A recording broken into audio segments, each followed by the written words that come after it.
This call is being recorded.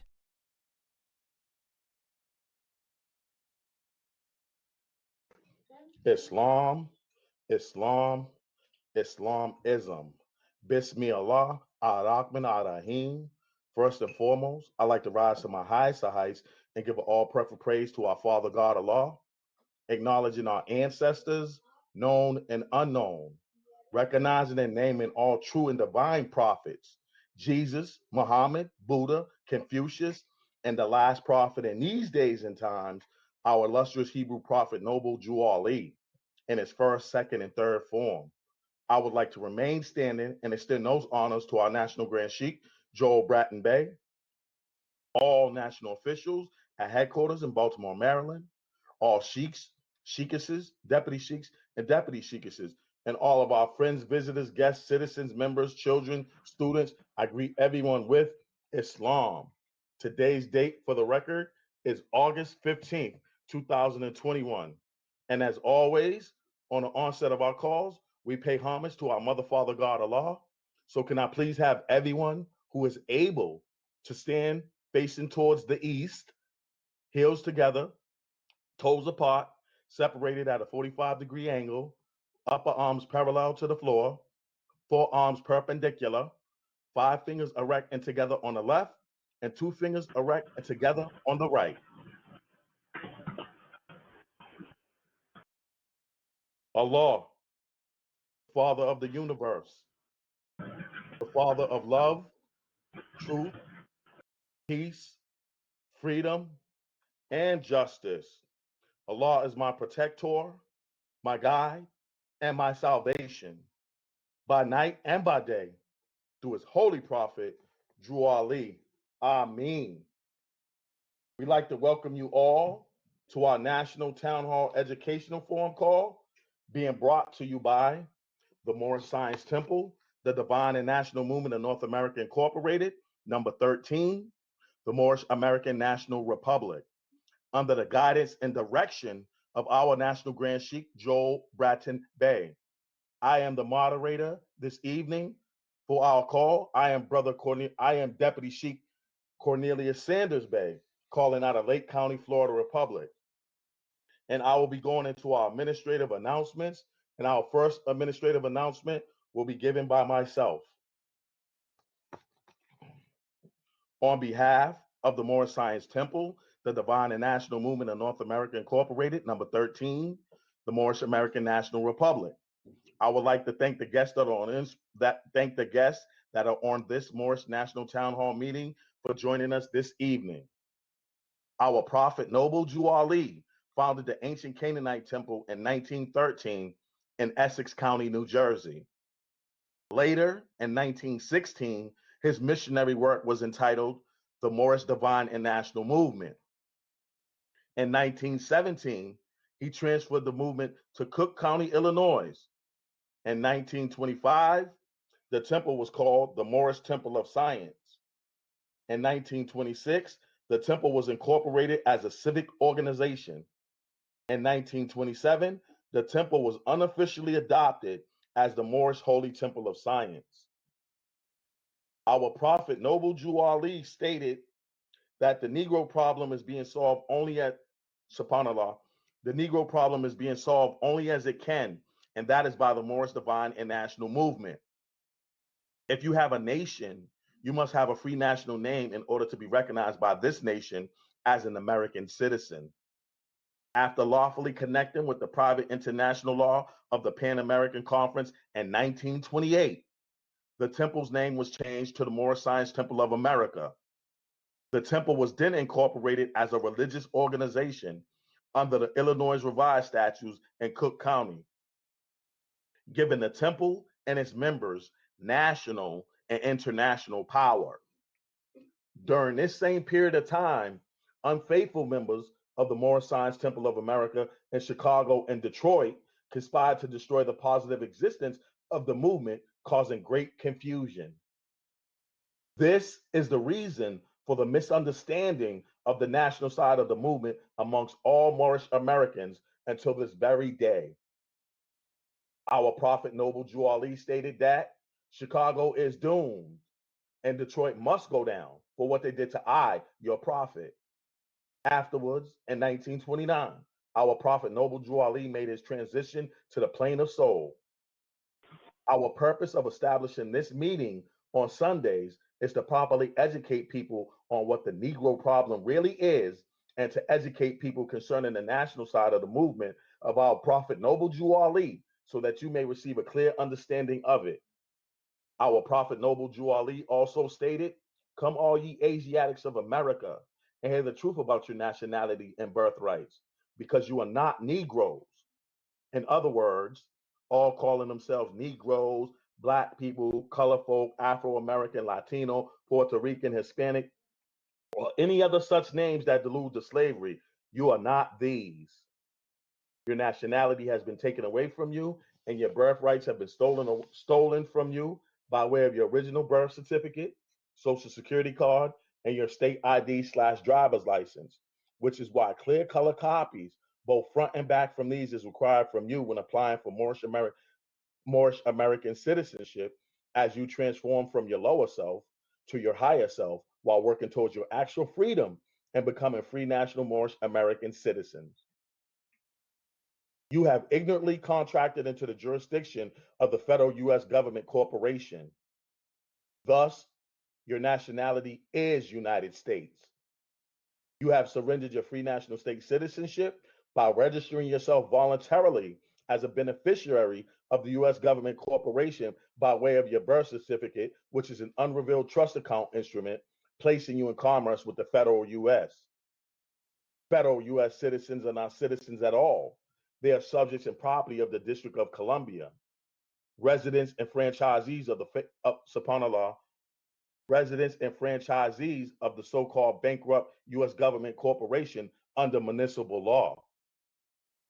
The Constitution for the U.S.A., the Bill of Rights, and the 13th Amendment with its 20 sections does not apply to federal U.S. citizens. Federal U.S. citizens are subjects and property under statutory, admiralty, and maritime law, as well as martial law, under the undisclosed presumption of an international contract. Federal U.S. citizens have no constitutional protections or unalienable rights. They only have granted privileges by the U.S. government corporation. Legal persons born or naturalized in the federal U.S. were made exclusively by the 14th Amendment after the Civil War. The 14th Amendment was never lawfully ratified and therefore unconstitutional. Our prophet Noble Drew Ali held up the red flag with the five-pointed green star in the center in his right hand. This is our national flag. It is poorly misunderstood as the flag of Morocco. It is properly comprehended as the Moorish flag. He also held up the 48-star flag of the U.S.A. in his left hand. This is our flag of peace, friendship, and commerce within the states of the Union under the Republican form of government in this country. The 50-star flag of the U.S. with gold fringes around it does not represent free national Moorish American citizens. Social Security benefits and the income tax are voluntary contracts made mandatory for federal government employees and U.S. citizens who receive benefits from the federal government corporation. Asiatics are the Aboriginal indigenous inhabitants of America. However, due to the fact that the Asiatic birthrights have been stolen and we have fallen from the constitutional laws of the government, being placed in the chattel property status because of the reorganization of the U.S. with the New Deal in 1933, the Asiatics are now aliens, not to this country, but to all free national governments. We encourage everyone to become a naturalized Moor and register with the Moorish National Bureau of Vital Statistics in order to become part and parcel of this free national government. In this way, you are under the divine authority of our honorable prophet Noble Drew Ali, being under the jurisdiction of the Emancipation Proclamations of President Abraham Lincoln, inclusive of the 13th Amendment with its 20 sections, and not under federal jurisdiction, making your identity and your nationality Moorish American. The bankruptcy of the United States is a fraud. The Uniform Commercial Code administers its fraudulent bankruptcy.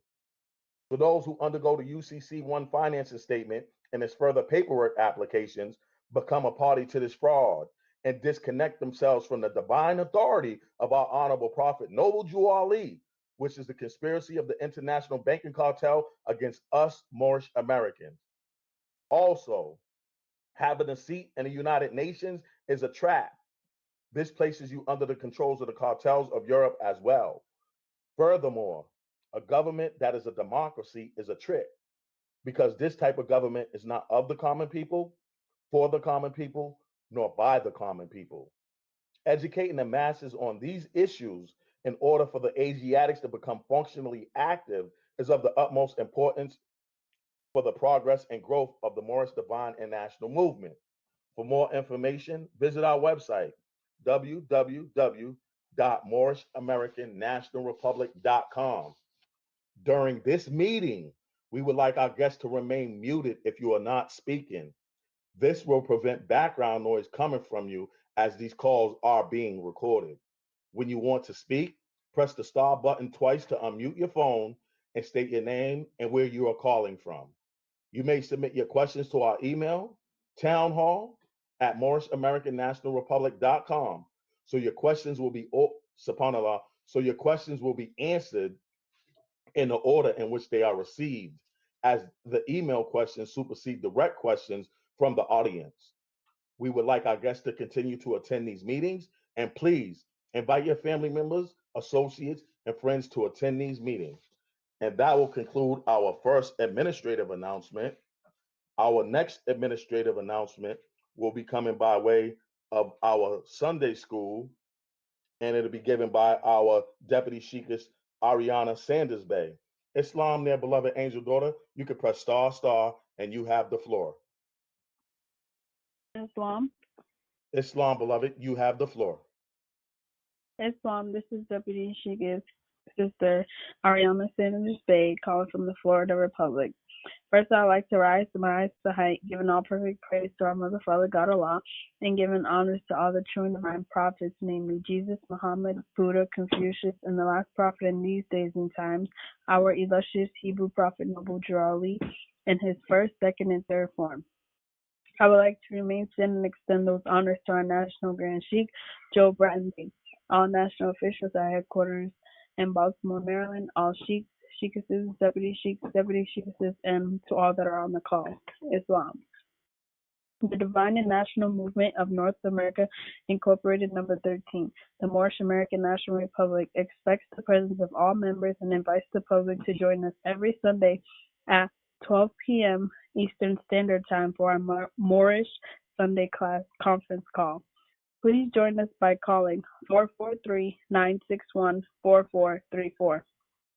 All Moors currently naturalized through the Moorish American National Republic and who have not already done so are requested to forward an email to manrsundayschool@gmail.com. This will confirm your registration and allow you to receive your information packet. Please include the names of all children, their ages, birthdays, and school grades. Also, we are requesting that members send us family pictures for posting on our website, pictures of Moorish families studying, playing, working, etc., and in unity. This is highly desirable. Please be advised that submission of your photo constitutes your permission to post. To submit your photo, send via email to sundayschool@moorishamericannationalrepublic.com. Again, the Moorish American National Republic Sunday School conference call is at 12 p.m. Eastern Standard Time, and we invite the public to please join us by calling 443-961-4434. We had a wonderful and heartfelt class today. You can listen to today's class at www.moorishamericannationalrepublic.com. We look forward to exercising our five senses together with you, manifesting guidance for our nation. Islam and peace. Islam. And thank you for that administrative announcement, Deputy Sheikess Ariana Sanders Bay. Appreciate you much, beloved. Our next administrative announcement will be coming by way of our Moorish School and Law History Board of Education, and it'll be given by Administrative Assistant, Deputy Sheikess Carla Greenhill. Islam, their beloved sister, you can press star, and you have the floor. Islam.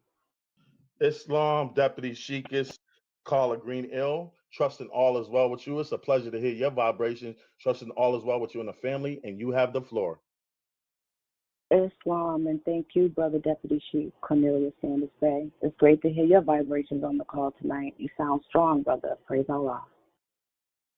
Islam family, this is your sister, Deputy Sheikah Carla Green Eel, from the Massachusetts Commonwealth. I rise to my highest height and give all perfect praises to Allah. I give honors to our ancestors, known and unknown, recognizing and naming all true and divine prophets, Jesus, Muhammed, Buddha, Confucius, and the last prophet in these days and times, our illustrious Hebrew prophet, Noble Jew Ali, in his first, second, and third form. Extending honors to our National Grand Chief, Joe Bratton Bay, all of our national and local officials, all sheiks, sheikesses, deputy sheiks, deputy sheikesses, all of our children, students, members, guests, and citizens. I greet you all with Islam. Please remain muted for this very important announcement. Peace and greetings. The Moorish Science Temple, the Divine and National Movement of North America Incorporated, number 13, the Moorish American National Republic, requires from everyone desiring to proclaim their Moorish American nationality to fill out and complete an application for Moorish American citizenship and 3-course registration forms for each of the Moorish law and history courses, which I'll explain later. Many people question, why do we have to fill out paperwork and submit copies of our personal documents? This is the reason. We must know who you are, your background, previous affiliations, work history, physical abilities, education, skills, training, etc. First of all, these documents do not belong to you. They belong to the federal government, but you must remember that in their jurisdiction, you are an artificial corporation under civil rights and granted privileges. Secondly, we require these documents because once you are a free national Moorish American citizen, your file will be in the Moorish National Bureau of Vital Statistics, which is set up for each natural person.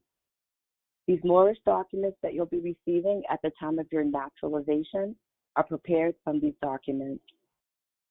The most important page in the application is the self-audit page.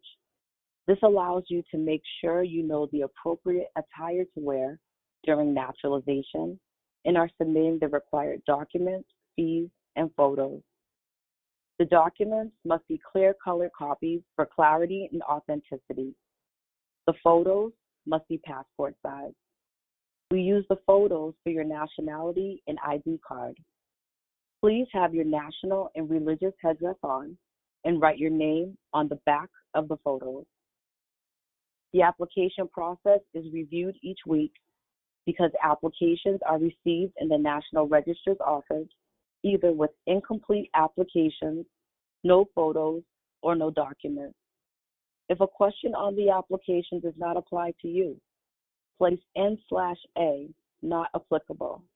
This lets us know that you did read the question but did not omit it. We must read and follow instructions and learn to ask questions if we do not comprehend what is being said. The second part of the process is enrolling into the Moorish School of Law and History by registering for the 3 courses with the following completed forms. 1, a warning from the prophet class form. 2, be it known class form. 3, nationality and ID card class form. 4, course rules and agreement form. Visit our website, www.moorishamericannationalrepublic.com, and download the application and registration forms. These forms will have the full instructions, requirements, and prerequisites for the classes. Also, mail with your application an updated copy of your resume. You are not paying for your nationality. Your nationality is free of charge. You are paying for the cost of enrolling in the Moorish School of Law and History just as one pays tuition when enrolling into a college or a university. The costs are also directed to the application processes of the preparation of your documents, as you'll receive these once you've completed the courses. It takes finances to raise a nation, and it takes finances to maintain and operate an educational forum. This concludes the administrative announcement. By way of the Moorish School of Law and History, I return the floor to the moderator, Deputy Sheikh Cornelius Sanders Bey. Islam and peace. Islam. And thank you for that administrative announcement. Our administrative assistant, Deputy Sheikh Carla Green-Ill. Appreciate you much, beloved. Islam. Our next administrative announcement will be coming by way of our Deputy Sheikh Michael Simpson Ill Jr. with our warning. Islam there, beloved. You can press star, star, and you have the floor.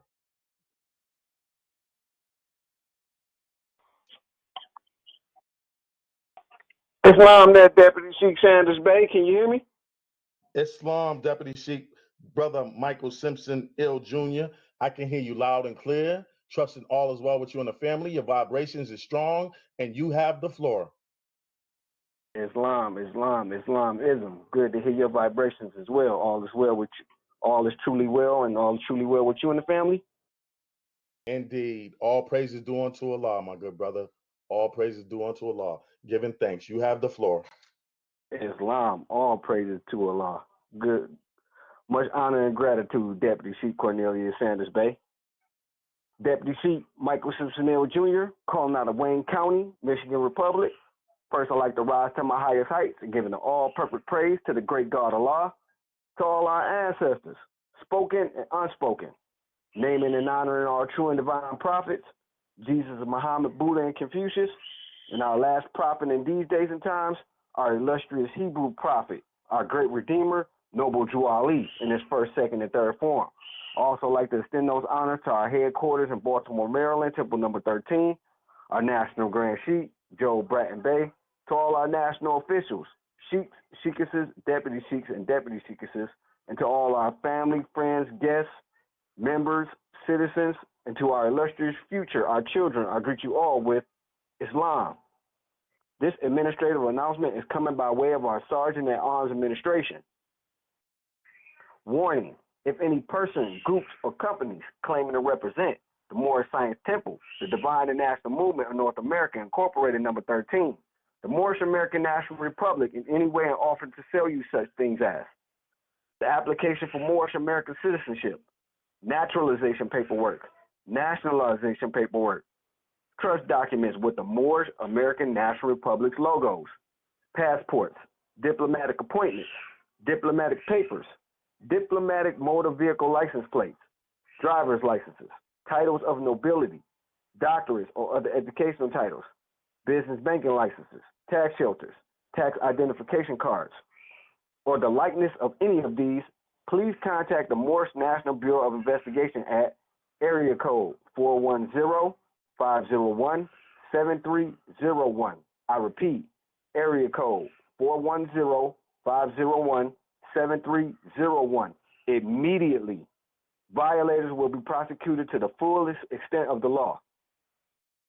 The members in the grand body of the Moorish Science Temple, the Divine and National Movement of North America, Incorporated, number 13, the Moorish American National Republic are not sovereign citizens, nor Moorish nationals. The Moorish Science Temple, the Divine and National Movement of North America, Incorporated, number 13, the Moorish American National Republic is not, I repeat, is not a sovereign citizens movement. This administrative announcement comes by way of our Solicitor General, National Grand Sheikh, Joe Bratton Bey. And that concludes the reading of this administrative announcement. Islam there, Deputy Sheikh Cornelius Sanders Bey. The floor is yours. Islam? Islam. And thank you for that administrative announcement, Deputy Sheikh Michael Simpson Ill Jr. Appreciate you much, beloved. Islam. Our next administrative announcement will be coming by way of our Deputy Sheikess Alyssa Thomas Bey with our caveat emptor. Islam there, beloved. You can press star, star, and you have the floor. Islam Deputy Sheikh, welcome back. Islam, Deputy Sheikess. Thank you, thank you, thank you, and it feels good to be back. I trust all is well with you and the family. Your vibrations is strong, and you have the floor. Giving thanks. Islam, this is Deputy Sheikess Alyssa Thomas Bay, calling out of the New York Kings County Republic.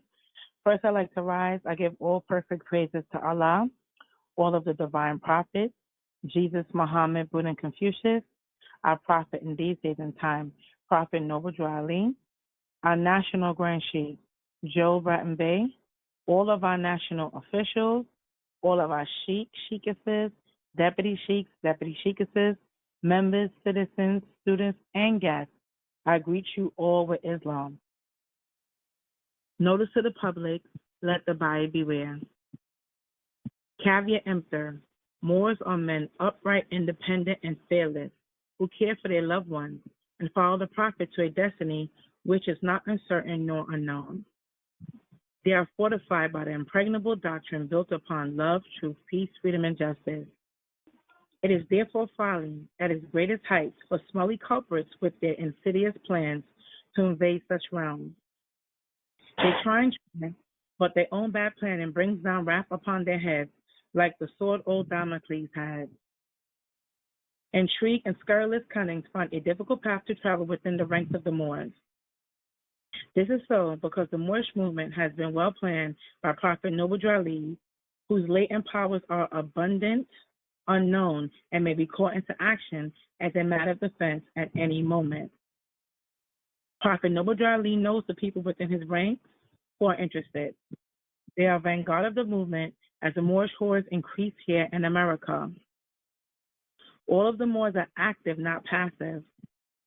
A member's interest can only be in one direction, and having traveled over the road years before the prophet knows where every member is along the road.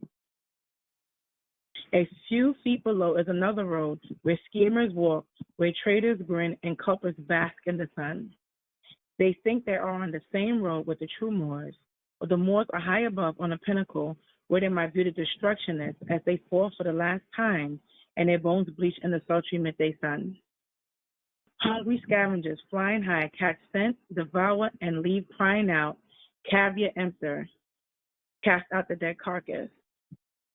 The Moors high above see these plotters, purveyors, the worst that exists, hurl themselves downward by their own works as the hawks await. By Prophet Noble Drew Ali. The Moorish Science Temple, the Divine and National Movement of North America, Inc., number 13, Moorish American National Republic, advises the public with the words of the warning written by Prophet Noble Drew Ali. The caveat emptor article message is the same today in 2021 as when written in 1928. We have been contacted by various natural persons who have sent funds to individuals and organizations. Said funds paying for various documents. Said individuals and organizations have no affiliation with the Moorish Science Temple, the Divine and National Movement of North America, Inc., number 13, Moorish American National Republic.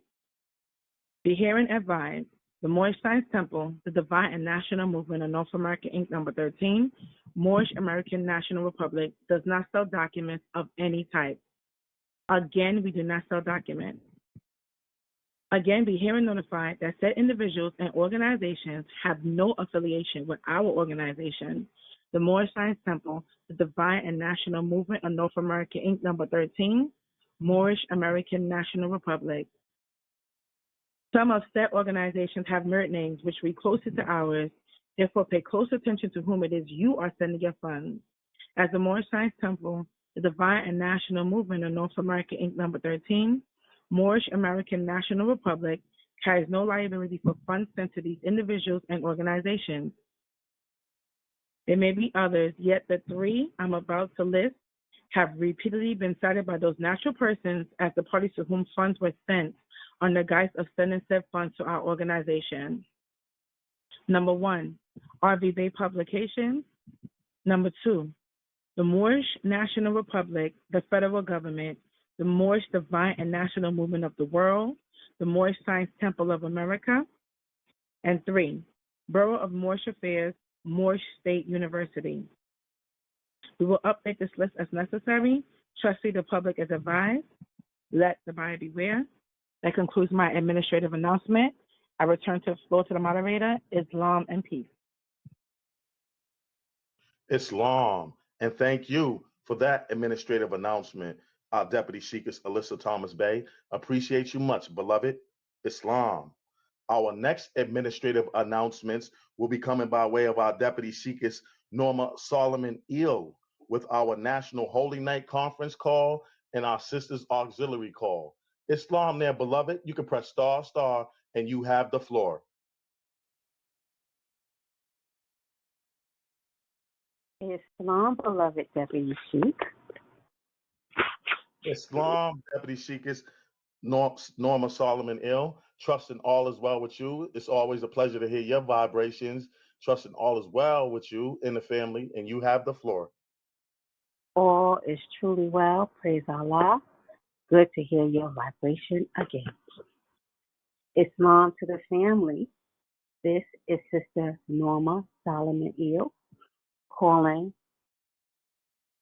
Deputy Sheikah calling out of the Bronx County in the New York Republic. First and foremost, I rise to my highest heights, giving all perfect praise and the highest honor to Allah, the Mother, Father, God of the universe. I give honor to all true and divine prophets, namely Jesus, Muhammed, Buddha, Confucius, and to our illustrious Hebrew prophet in this new era of time, Prophet Noble Drew Ali, in his first, second, and third form. I remain standing giving honors to our National Grand Sheikh, Joel Bratton Bay, to all of our officials, both national and local, to all of our sheikesses, our sheiks, our deputy sheikesses, our deputy sheiks, to all of our citizens, members, students, guests, or any children that may be on the call this evening, I greet all in and with Islam. The first administrative announcement that I'll be giving is coming by way of our National Holy Night Conference Call. Friday is the holy day for all Muslims all over the world. Islam, all Muslims, is invited to join our National Holy Night Conference Call Friday evenings at 9 p.m. Eastern Daylight Savings Time. If you live in an area without a temple, or you are unable to attend your local Holy Night meeting, our National Holy Night Conference Call is here for you. We invite the public and all members to join our National Holy Night Conference Call at 443-961-4434 every Friday as we celebrate the closing of one creation and the opening of the next. Come give thanks to your creatress, creator, and exercise your five senses, celebrating and commemorating the divine unity of Holy Night. 443-961-4434 every Friday, 9 p.m. Eastern Daylight Savings Time. See you at Holy Night Meeting. The next administrative announcement that I have to give is coming by way of our sister auxiliary, Islam. The Moorish Science Temple, the Divine and National Movement of North America, Inc., number 13, the Moorish American National Republic, is delighted to announce our upcoming conference call dedicated to the uplift of Moabitist members of this divine national movement under the leadership of our National Grand Sheikh, Joel Bratton Bay, and the nobles of our grand body. Our conference call's purpose is to create a network system amongst our feminine energy, showcasing the array of talent we, the sisters in this body, have to offer. We are calling on every sister in our organization to heed this call, partake in this uplifting act, and be an active spoke in the wheel of this Moorish Republic. Come and familiarize yourself with your sisters and reap the benefits of membership of this national body that is committed to bring about the positive change necessary to facilitate the uplifting of fallen humanity. We encourage our sisters to get involved and support this demonstration. The Moorish American National Republic Sisters Auxiliary is requesting the help and support of all our brothers and sisters to donate to our fundraising, Life Pen, and Tag Day celebration demonstrations. Show pride in your movement and support the Sister Auxiliary as we assist in the uplifting of fallen humanity by donating $1 for a Life Pen, $3 for a tag, and $5 for a magnet. All three are designed to inspire, unite, and encourage dialogue about this great movement and our illustrious Hebrew prophet, Noble Jew Ali. This Moorish regalia can be viewed on our website, www.moorishamericannationalrepublic.com. If interested in joining the Sister Auxiliary or any member wishing to order regalia, you can send an email to sisterauxiliary13@gmail.com. That's SISTERAUXILIARY13@gmail.com. Please make sure that you make note of your request in the subject line, whether it's membership, life pens, tags, or magnets. Please give your contact information, including your email and phone number. Our next Sister Auxiliary meeting will be held on Thursday, August the 26th, 2021 at 8 p.m. Eastern Standard Time. Again, family, thank you for all your support. I'll turn the floor back over to you, Deputy Sheikh Cornelia Sanders Bay.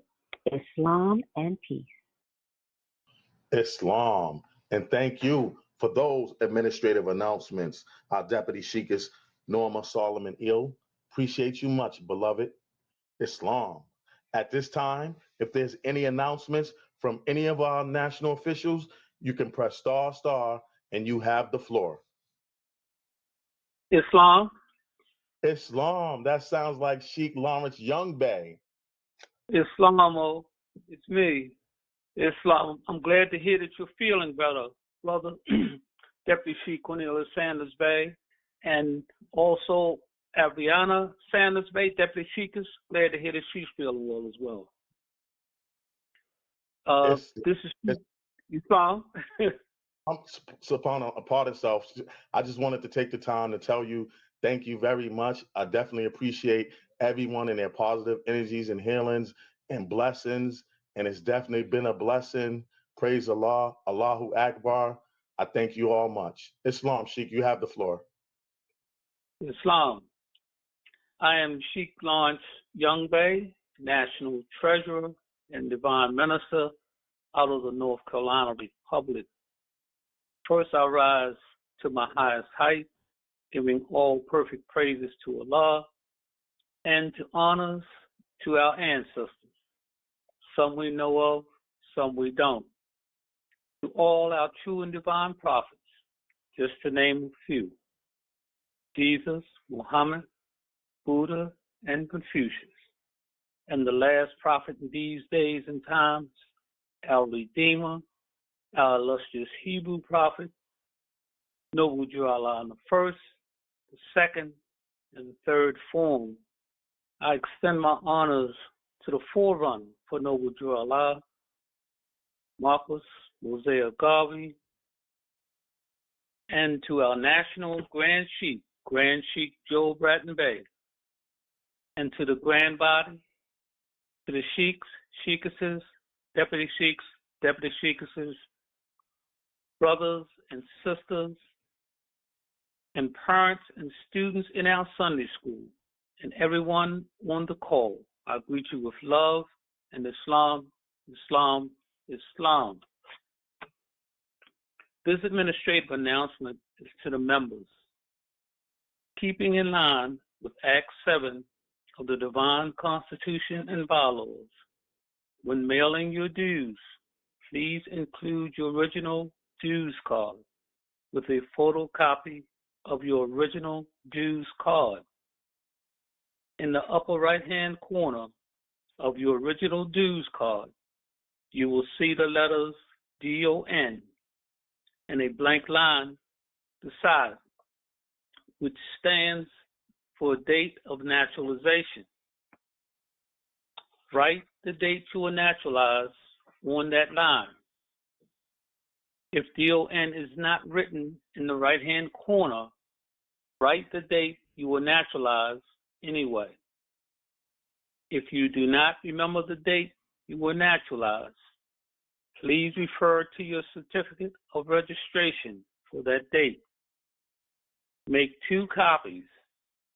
Keep 1 copy home for your record.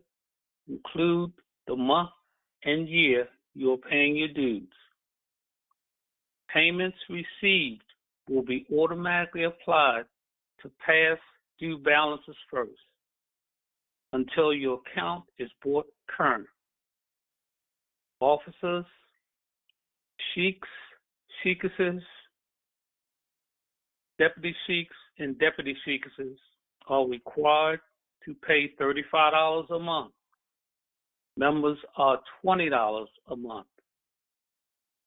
Also, if you change your address, please indicate so with a note when you mail your original dues card.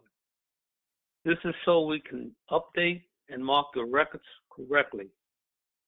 This concludes my administrative announcement for the Moorish Science Temple, the Divine and National Movement of North America, Incorporated, number 13, Moorish American National Republic. I return the call to the hands of the moderator, Deputy Sheikh Cornelius Sanders Bey. You have it, beloved. Thank you for the time. Islam, Sheikh Lawrence Young Bey, and appreciate you much for your administrative announcement and everything that you do. Islamism. Islamism. All right. At this time, if there's any announcements from any of our national officials, you can press ***, and you have the floor.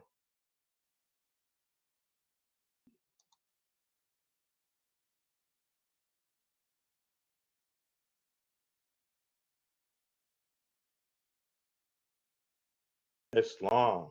Well, we don't have any more administrative announcements, and the time is now 8:13 p.m. We have a total of 40 lines on the call. We'd like to welcome you all, and we thank you all for your presence and your energies. You could have been anywhere this evening, and you're here with us, and we definitely appreciate you. And we're going to get into these questions and get some dialogue going. And let's make it good, everyone. Let's make it good. Let's bring something to the table. Let's bring our spokes to the wheel for these questions this evening. Islam? All right.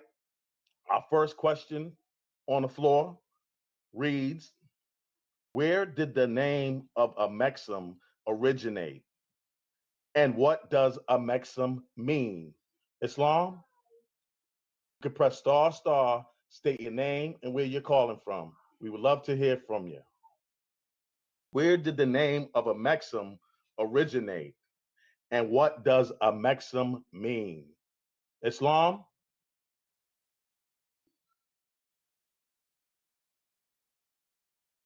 Where did the name of a Mexim originate? And what does Amexem mean? Islam? To press star, state your name and where you're calling from.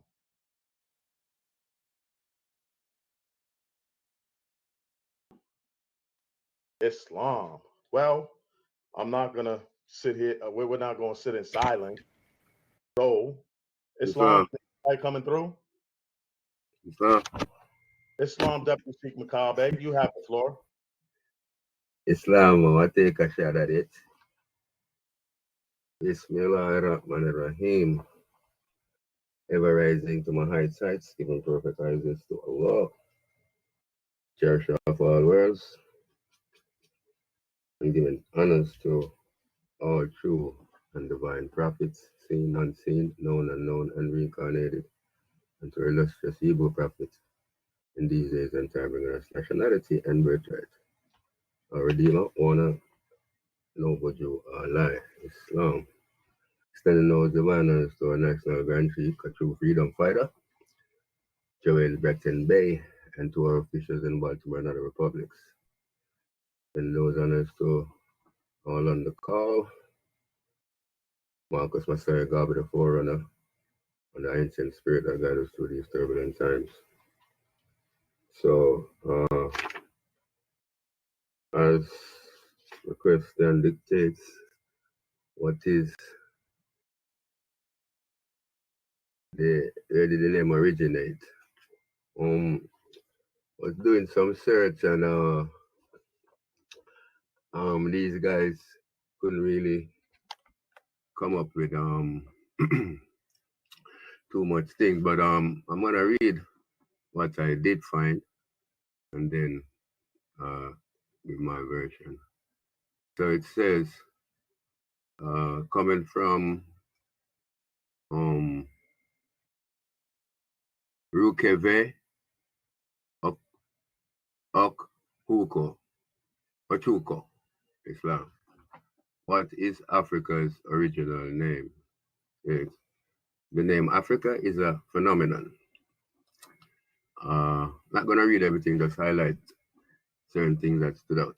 So it says, Africa is a renowned name that has traveled way beyond the shores of the Nile to the Atlantic and Pacific Oceans. The name is one over time that is connected to historical heritages and tied to historical revolutions. It states, the name Africa never originated from within the people, and her people never associated with the name. It says, in fact, this school argues that Africa was initially named Al-Kebelan and was widely referred as Al-Kebelan before the name Africa was birthed. It refers to Economic History of Africa. Dr. Che Diop writes, the ancient name of Africa was Al-Kebelan, which means mother of mankind or Garden of Eden. Says it is the oldest and the only word of indigenous origin.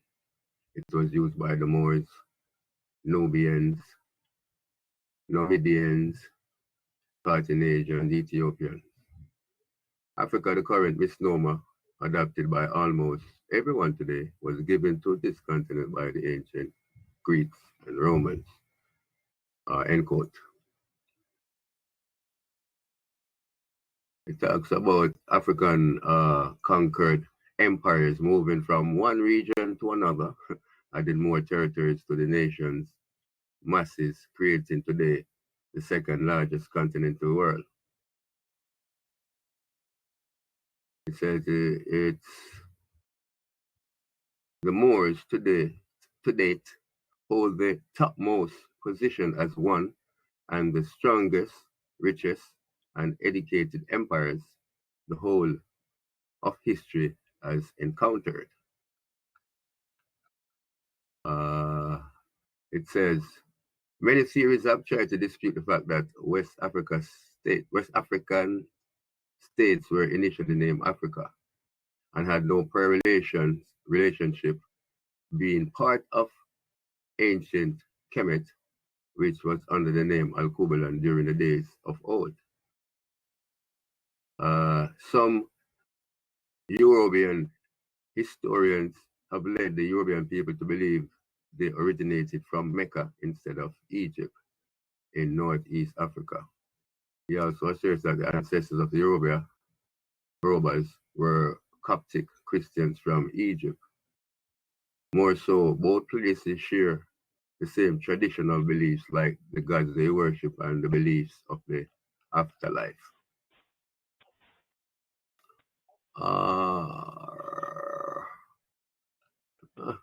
Okay, it says, all right, here it goes.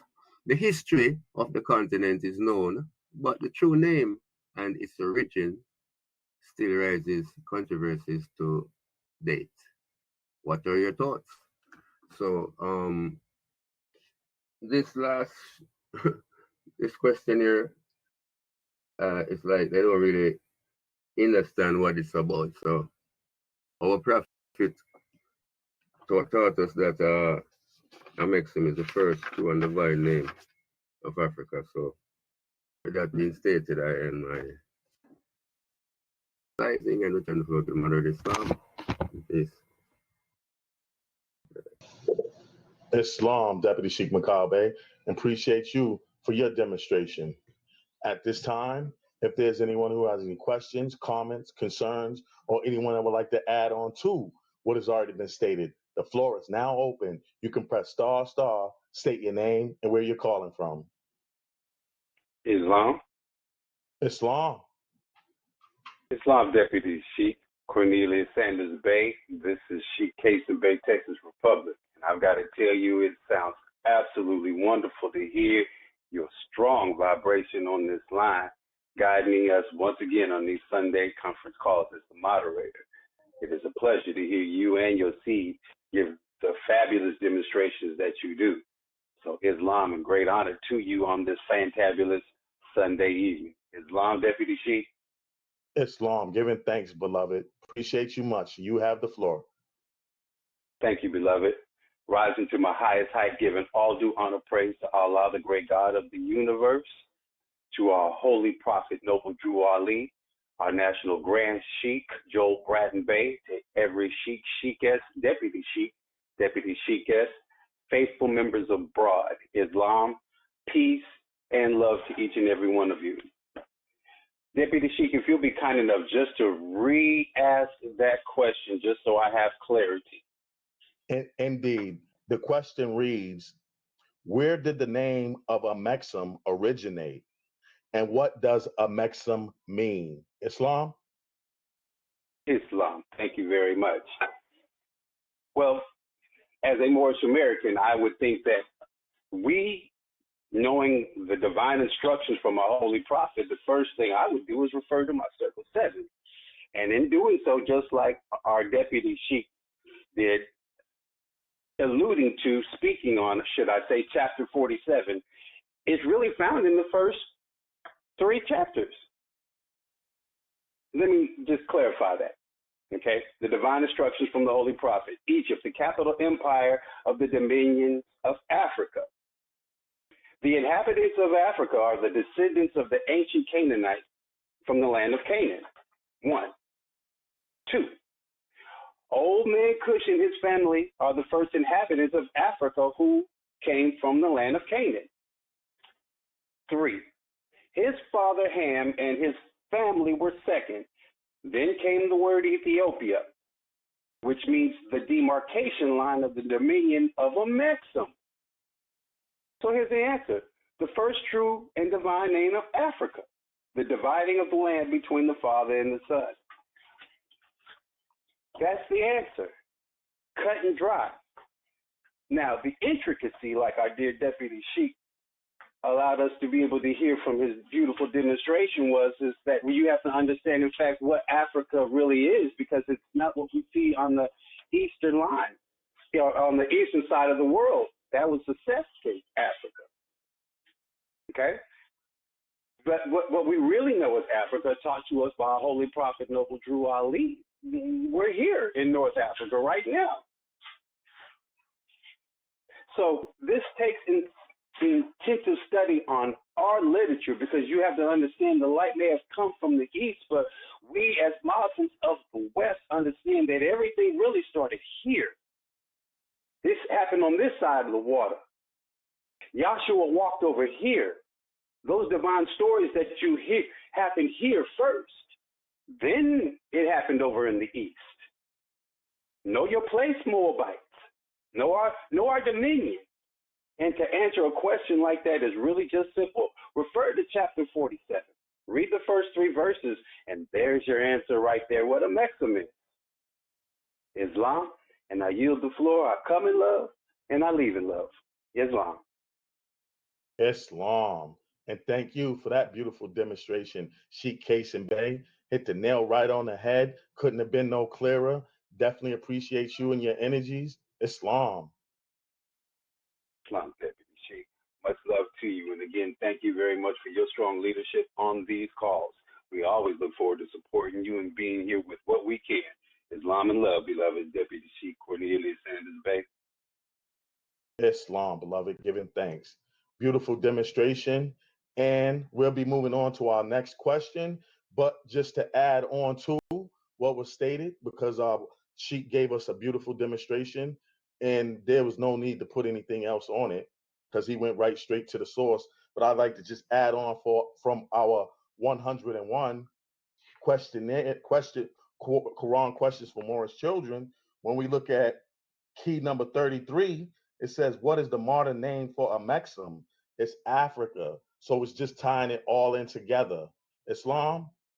All right, we'll be going on to our next question for this evening. Our next question reads, what law did the Prophet imply enforcing to save the nation? Islam, you can press ***, state your name and where you're calling from. Islam. Islam, Deputy Sheikh Alyssa Thomas Bay, you have the floor. Islam, giving thanks, Deputy Sheikh. Pardon self, Deputy Sheikh. Islam, this is Deputy Sheikh Alyssa Thomas Bay, calling out of New York, King County Republic.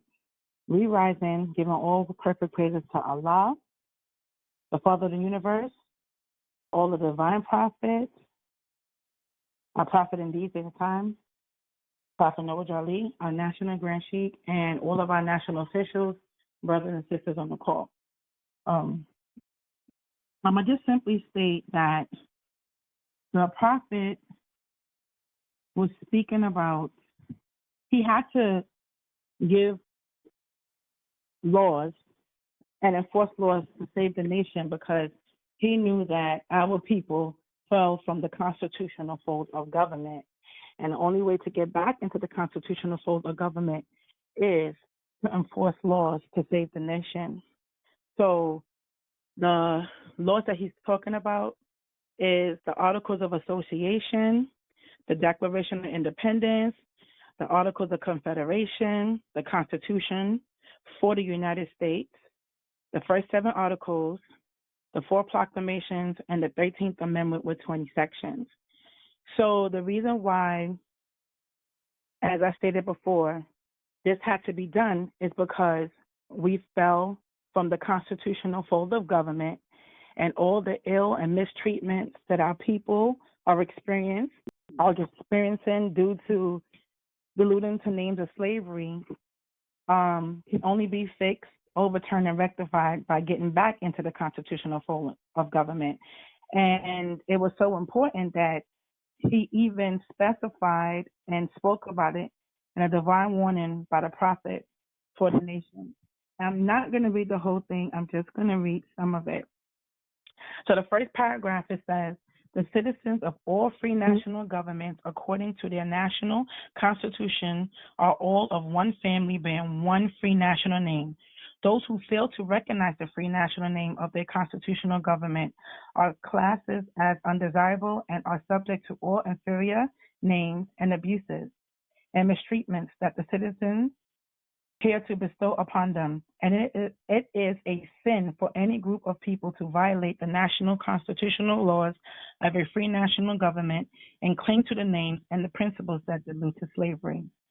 When you skip a little further down, the wealth of all national governments, gold and silver and commerce, belong to the citizens alone, and without your national citizenship by name and principles, you have no true wealth, and I am hereby calling on all true citizens that stand for a free national government and enforcement of the Constitution to help me in my great missionary work, because I need all support from all true American citizens of the United States of America. Help me to save my people who have fallen from the constitutional laws of government. I am dependent on your support to get them back to the constitutional fold again, that they will learn to love instead of hate and will live according to love, truth, peace, freedom, and justice, supporting our free national constitution of the United States of America. I'm going to stop there. And we all know, and for those who don't know, dealing in this temple, we deal with a policy of freedom, which includes President Abraham Lincoln's executive will, the 13th Amendment with 20 sections, and also dealing with the Hebrew law, which are all permanent parts of the Constitution. And that is something that we must experience through the naturalization process to get back into the constitutional fold of government. So with that, I'd like to just say Islam and peace. Islam. And thank you for that beautiful demonstration and getting us started and getting the ball rolling. Definitely appreciate the feminine energy and giving thanks, beloved. Islam. At this time, if there's anyone who has any questions, comments, concerns, or anyone that would like to add on to what has already been stated, the floor is now open. You can press **, state your name and where you're calling from. Our Deputy Sheikh Alyssa Thomas Bey just gave us definitely a handful and a pocket full of a lot of jewels. So at this time, if there's anyone that would like to add on to what has already been stated on the floor, you can press **, state your name and where you're calling from.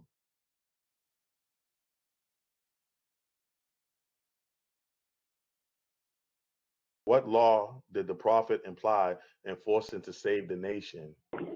Islam. Islam, that sounds like Sheikh Orton Bey. Islam, beloved. Indeed. So, my good brother, all is well. Good to hear your vibration. Yes, indeed. It's good to be heard, and it's definitely good to hear your vibration, Sheikh, and you have the floor. Indeed. Appreciate you, family.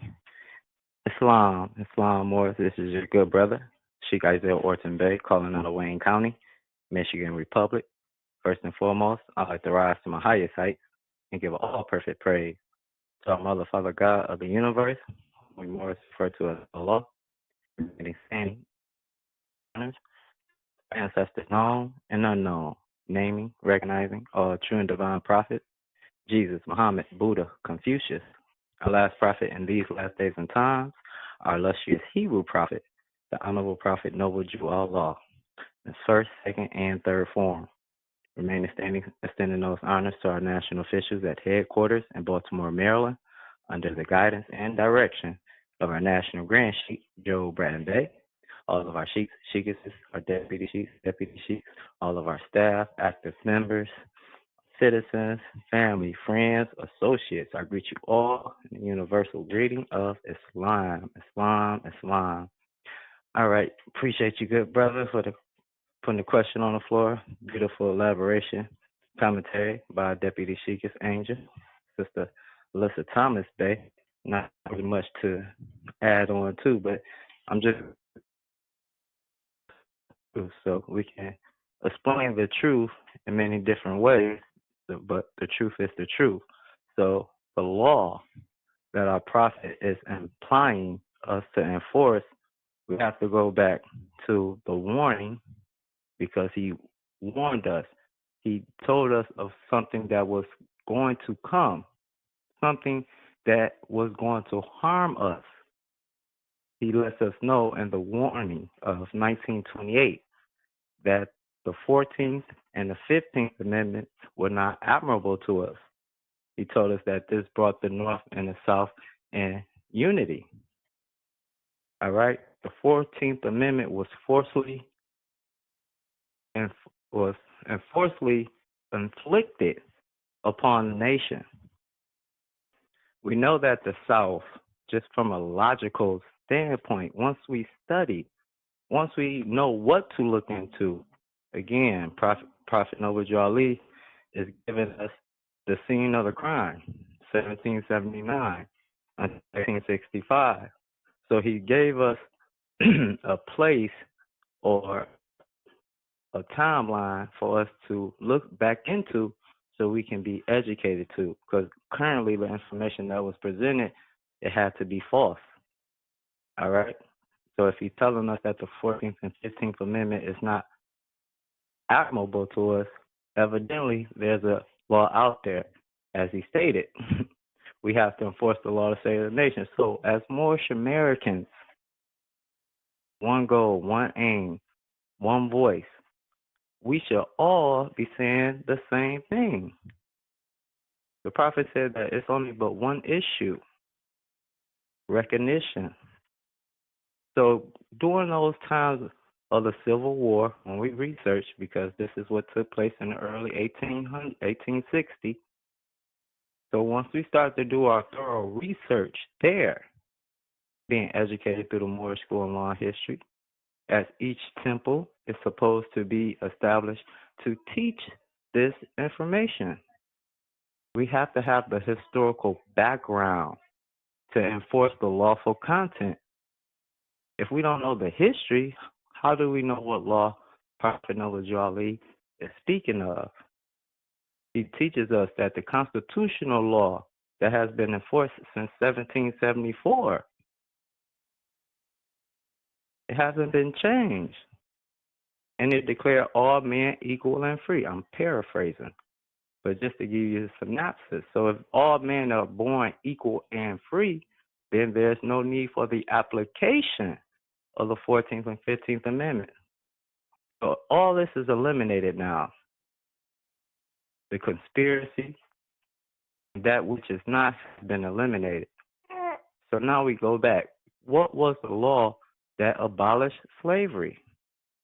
This is why it's a must for us to be educated and go through our school of higher learning so we can be privy to this law that will save the nation.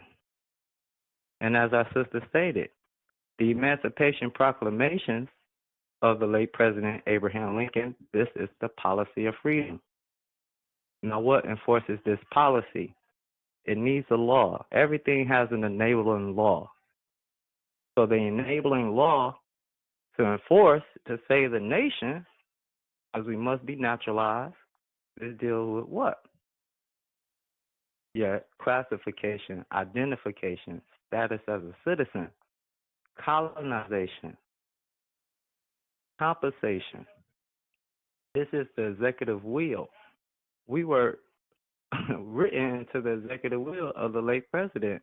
So in order for us to effectuate this, it must be the 13th Amendment with 20 sections, because this is the law that abolished slavery. Yes, in layman terms, Emancipation Proclamations, but being educated from your Moorish perspective, you will see the divinity in it. The Hebrew law, the Mosaic Code, taking you back under the laws of your foremother and forefathers. So this is the law that we must enforce to save the nation. We're coming back under the Hebrew law, in layman terms, known as the Emancipation Proclamations of Abraham Lincoln, inclusive of that 13th Amendment with its 20 sections. And with that, I'll put a period behind my commentary. Yield the floor. Appreciate the time, beloved. Peace. Islam. And thank you for that beautiful demonstration, Sheikh Orton Bey, and definitely connecting with our deputy sheikhs. There's not much more to say or to put on what has been said, because everything that has been said is nothing else you can really say. Definitely appreciate you all for your beautiful demonstrations. And we'll be moving on to our third and final question for this evening. Our third question on the floor for this evening reads, how is the government allowed to take children from their parents because of wanting to live naturally? What allows them to do that? I heard it was the birth certificate. Is that true? Why don't they tell us this? We have a 3-part question, so you can press star star, state your name and where you're calling from. Would love to hear from you. How is the government allowed to take children from their parents because of wanting to live naturally? What allows them to do that? I heard it was the birth certificate. Is that true? Why don't they tell us this? Islam?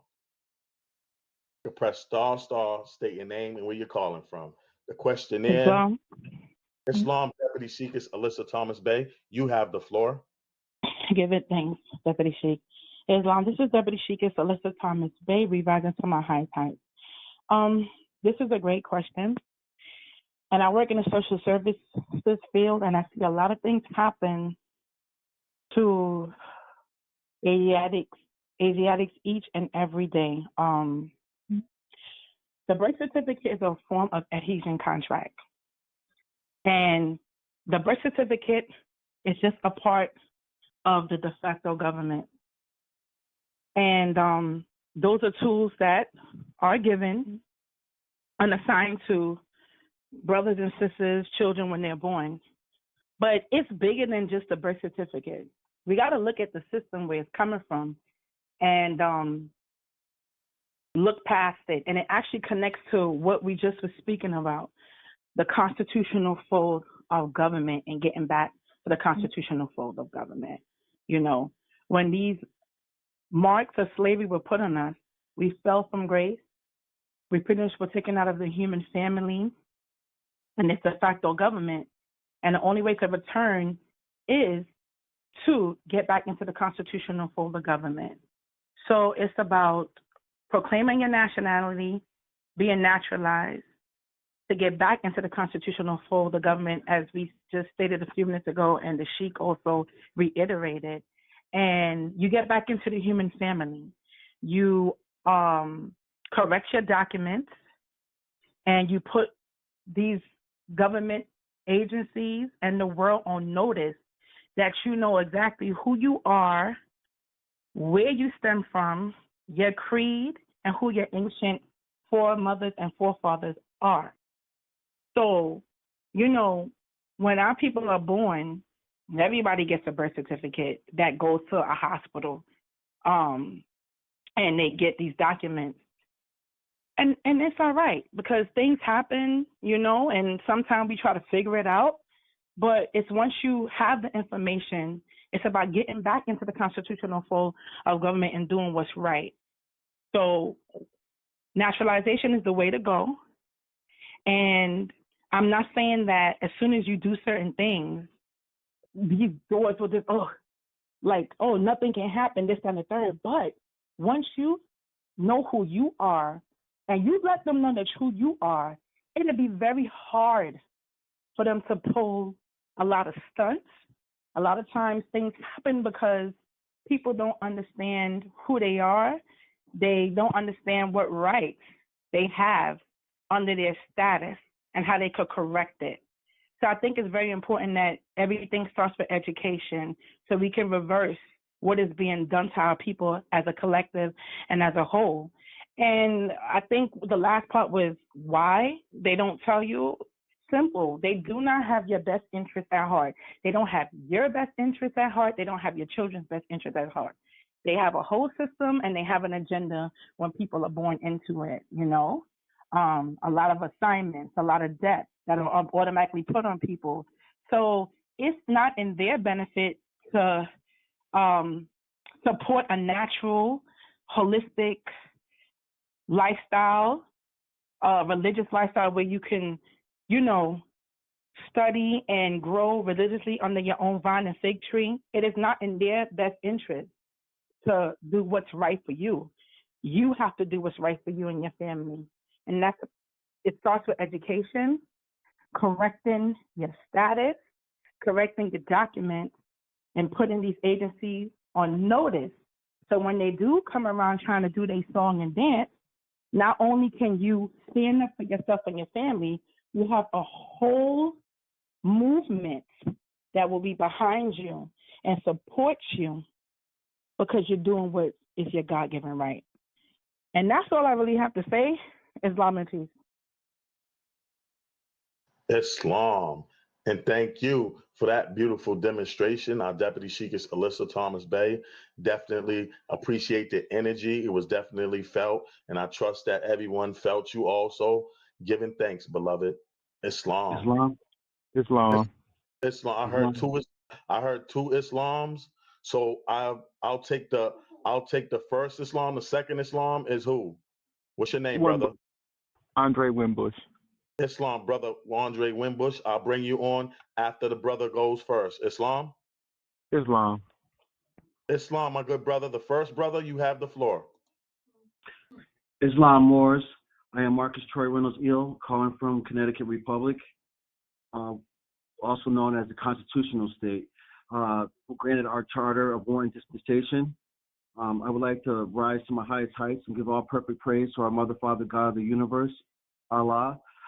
I give honors to all ancestors, known and unknown, recognizing and naming all true and divine prophets, naming Jesus, Muhammed, Buddha, Confucius, and the last prophet of these days and times, our illustrious Hebrew prophet, Noble Drew Ali, in his first, second, and third form.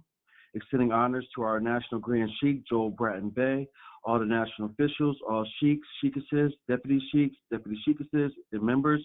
I greet you all with Islam. Okay, family, from my understanding, we're trying to figure out how to able to take our children. We're talking about the birth certificate, trying to figure out how we fall into this category of Negro, which has no rights, is like a horse or cow that with speech and hands craft things and better serve the white man, which we know now the white man is actually the Lord of the land. White means purity, purity means God, God means Lord of the land. Now, recently we taught, to study, and continue to study, and I happened to go back into the Articles of Association, and I found two lines that may pertain to this. And if you follow me, you see what I'm talking about. Okay, on Articles of Association, October 20th, 1774, it says line number two, we will neither import nor purchase any slave imported after the first day of December next, after which time we will wholly discontinue the slave trade and will neither be concerned in it ourselves, nor will we hire our vessels, nor sell our commodities or manufacturers to those who are connected in it. That's all right. So that's the first one. Now the second one I want to read is line number 14.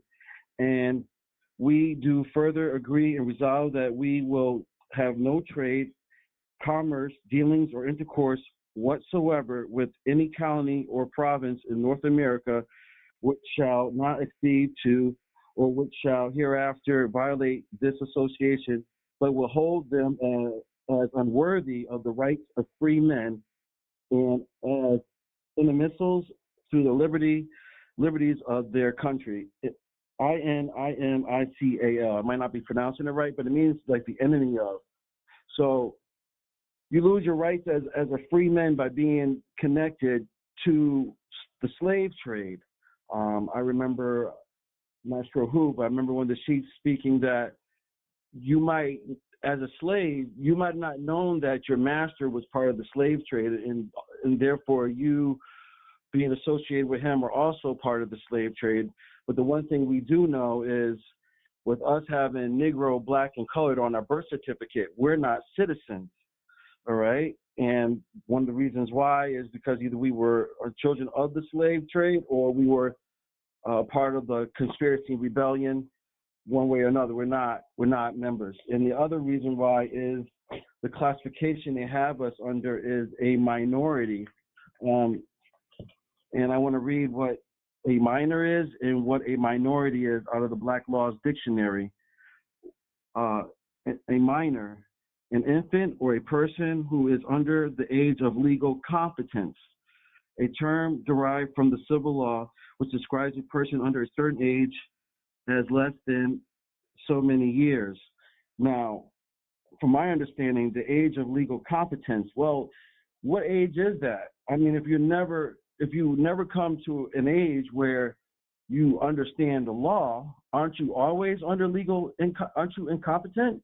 So according to the law, so you're stuck as a minor.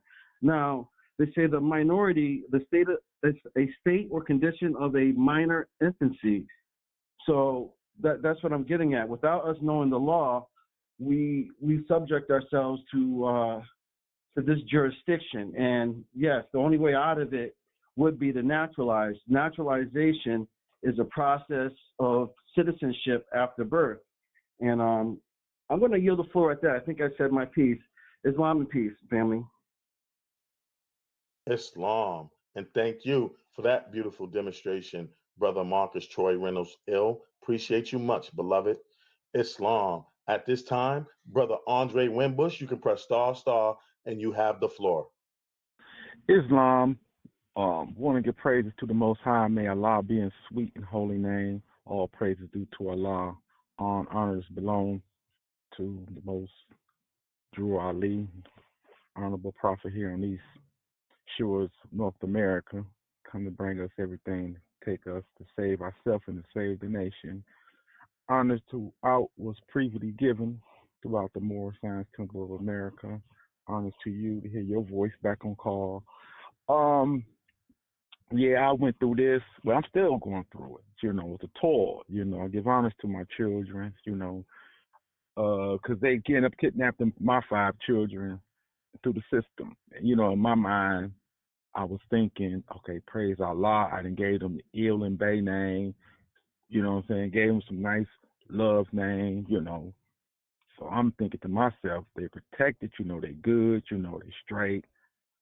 So I'm going through the procedures of the court.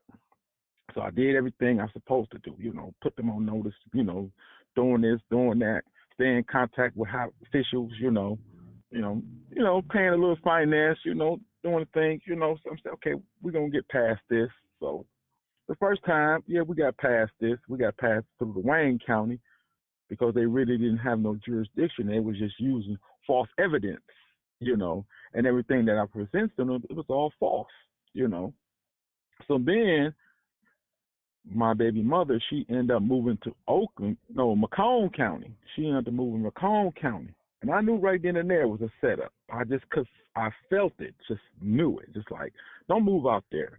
Because anytime you got some Europeans coming to help you, there's something wrong with that picture. Like, these children too valuable. Don't even tempt them. You know what I'm saying? We already going through a problem with them here, lying about the case, talking about our daughter got blood clots in her head and she been beaten.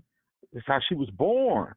What is you talking about? I got paperwork was proving it. It's how she was born. They think, we have our paperwork and throw it away. No, this is the proof. Oh, okay, maybe she just had this and had that. Okay, yeah. So I didn't sign the birth certificate, none of the birth certificate at first, And down the line, it was like, well, how we know you the father, this and that. So they get to come in with crazy, stupid stuff, you know what I'm saying? So, I really went through the little procedure that I learned from online and some of the little stuff that I learned online with the laws and all this and that.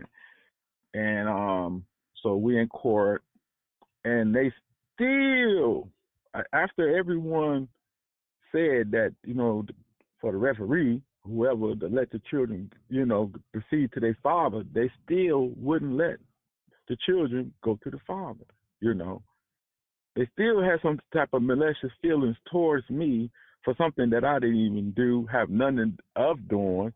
I already knew what was going on, so I'm going through a tour with these people, you know what I'm saying? So then I had to put in an appeal, send all my paperwork, all the documents that I received from everybody and this and that, thinking that's going to work. But these Roman soldiers say, no, we know this guy. We cannot, that's how I'm thinking. That's what I know. Cannot let this guy get them children, They doing everything in their power, you know what I'm saying? Because I ain't bet them children with so much Drew Ali, so much the roots in their head when they was babies and this and that, and they, you know what I'm saying, they know how to greet you, Islam. This is embedded in them, So I know it's embedded in them now, So they already had plans. It's like they already got plans, we are valuable, you know what I'm saying? To show you that we much valuable, we can go sell our plasma, our blood, body parts, this and that. We are some valuable peoples, you know. We don't know ourselves, but the Roman soldiers, they know. They know who we is. So this is the thing that they do throughout the whole family of the Asiatic nation. You know, then they go through kidnapping certain ones and taking children, you know what I'm saying? They even doing the adults like that. You know, the ones that have been foster or care for the adults that, you know, they incompetent and all that, you know, well, you got no family members, this and that, you know, well, your family member not here, you know, they can't really function to think and get phone numbers right or whatever, or call their peoples, you know, they end up keeping them, you know, because they want to get that money, that finance, you know, when you so-called pass forward, they want to keep that finance. This is a trickology that they keep on doing, you know what I'm saying, to the young ones and to the elders, you know what I'm saying, mostly to the young ones, you know what I'm saying, because they don't want them waking up, teaching the world, especially ones who's very conscious, you know what I'm saying, we don't want that, you know. We don't want them having that, you know what I'm saying? We know who they can grow up and be, you know what I'm saying? Can grow up and be another Drew Ali or Malcolm X or Farrakhan or, you know, anybody, you know. So I still deal with the problem now as I speak, you know, and I let people know, you know, throughout the world that I deal with, you know, be very cautious, be very careful, you know what I'm saying? Love your children, you know what I'm saying? Try not to get yourself caught up on this because they'll find any reason to take the children, any reason, false evidence, you know, still got paperwork proving that it's false evidence. You know, everything that y'all did is false evidence, you know. So the birth certificate, you know, hey, that's the Roman way of them having proof with that last name, that slave name, and having a contract on you. So the deeper we dig into it, we hear from the teacher. Give honor to Joe Biden Bay because we know he's going to really put the information down, and honors to everybody that's on this call. Love and peace, peace and love. No. Islam. Islam.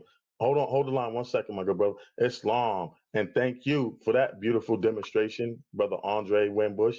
Appreciate you much. Now I heard two Islams. I heard Sheikh Kasim Bey, and I heard Deputy Sheikh Mikhail Bey.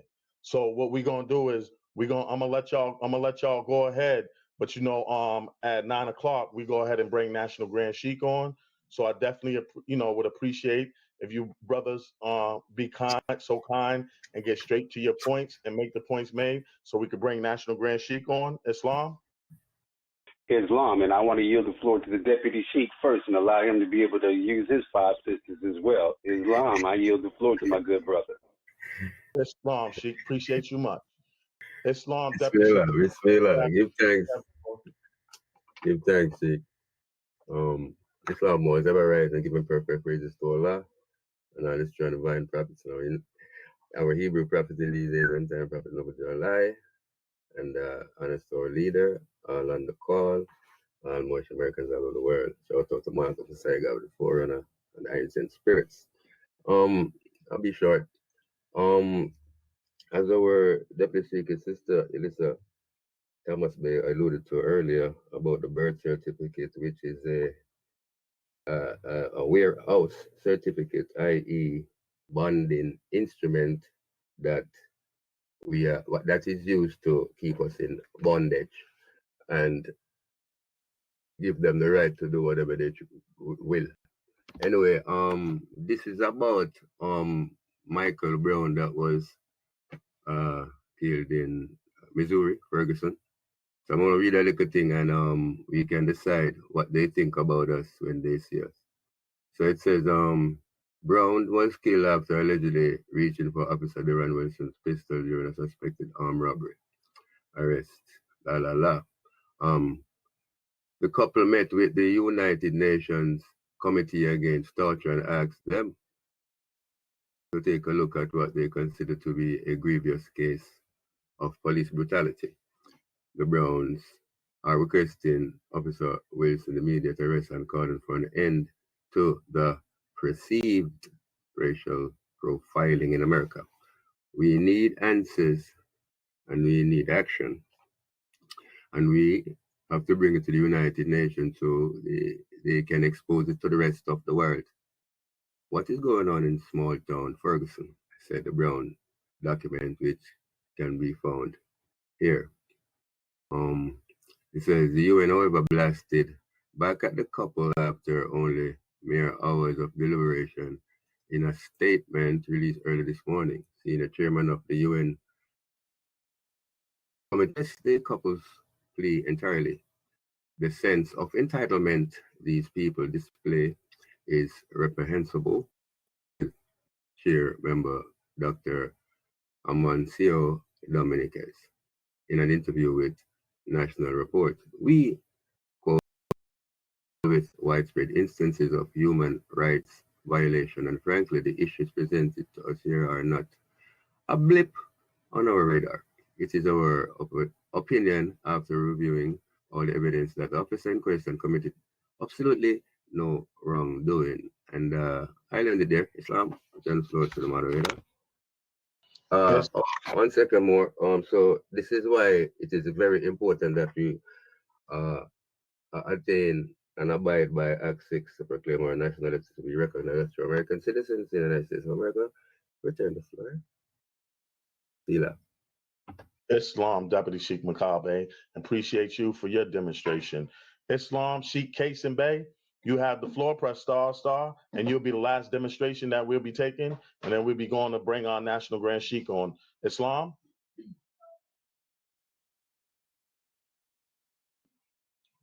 Islam, Sheikh Kasim Bey? Islam, I apologize. I took my mute off, but didn't take my personal mute off. Forgive me, Deputy Sheikh Cornelius Sanders Bay. Thank you much. Actually, I would defer because I know that this is the time for the National Grand Sheikh, and there's nothing that I would have to say more important than our National Grand Sheikh. So at this time, I would like to go ahead and yield the floor back to you so we can bring on our National Grand Sheikh in proper protocol. Islam, I yield the floor, and I do thank you for the opportunity. Islam. Islam there, Sheikh. Always appreciate you. All right, my good people. The time is now 9:02 p.m. We have a total of 54 lines on the call. We'd like to thank you for your presence and your energies. But at this time, I'd like to ask everyone to mute their lines and remain muted as I introduce and bring to the floor the National Grand Sheikh of the Moorish Science Temple, the Divine and National Movement of North America Incorporated, number 13, the Moorish American National Republic, is none other than my brother, your brother, our brother, the National Grand Sheikh Joel Bratton Bey. Islam there, National Grand. You can press star, and take us home. Islam?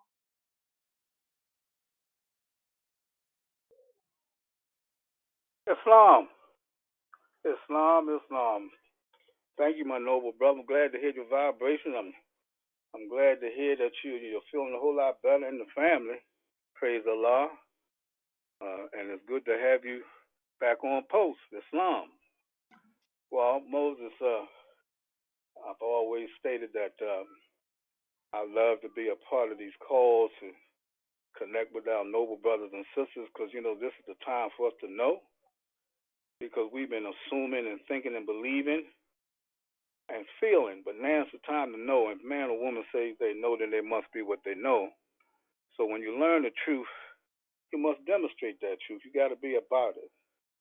So by these calls being the way they are to bring and lend understanding, overstanding, but it's the stand of what is solid in law and truth.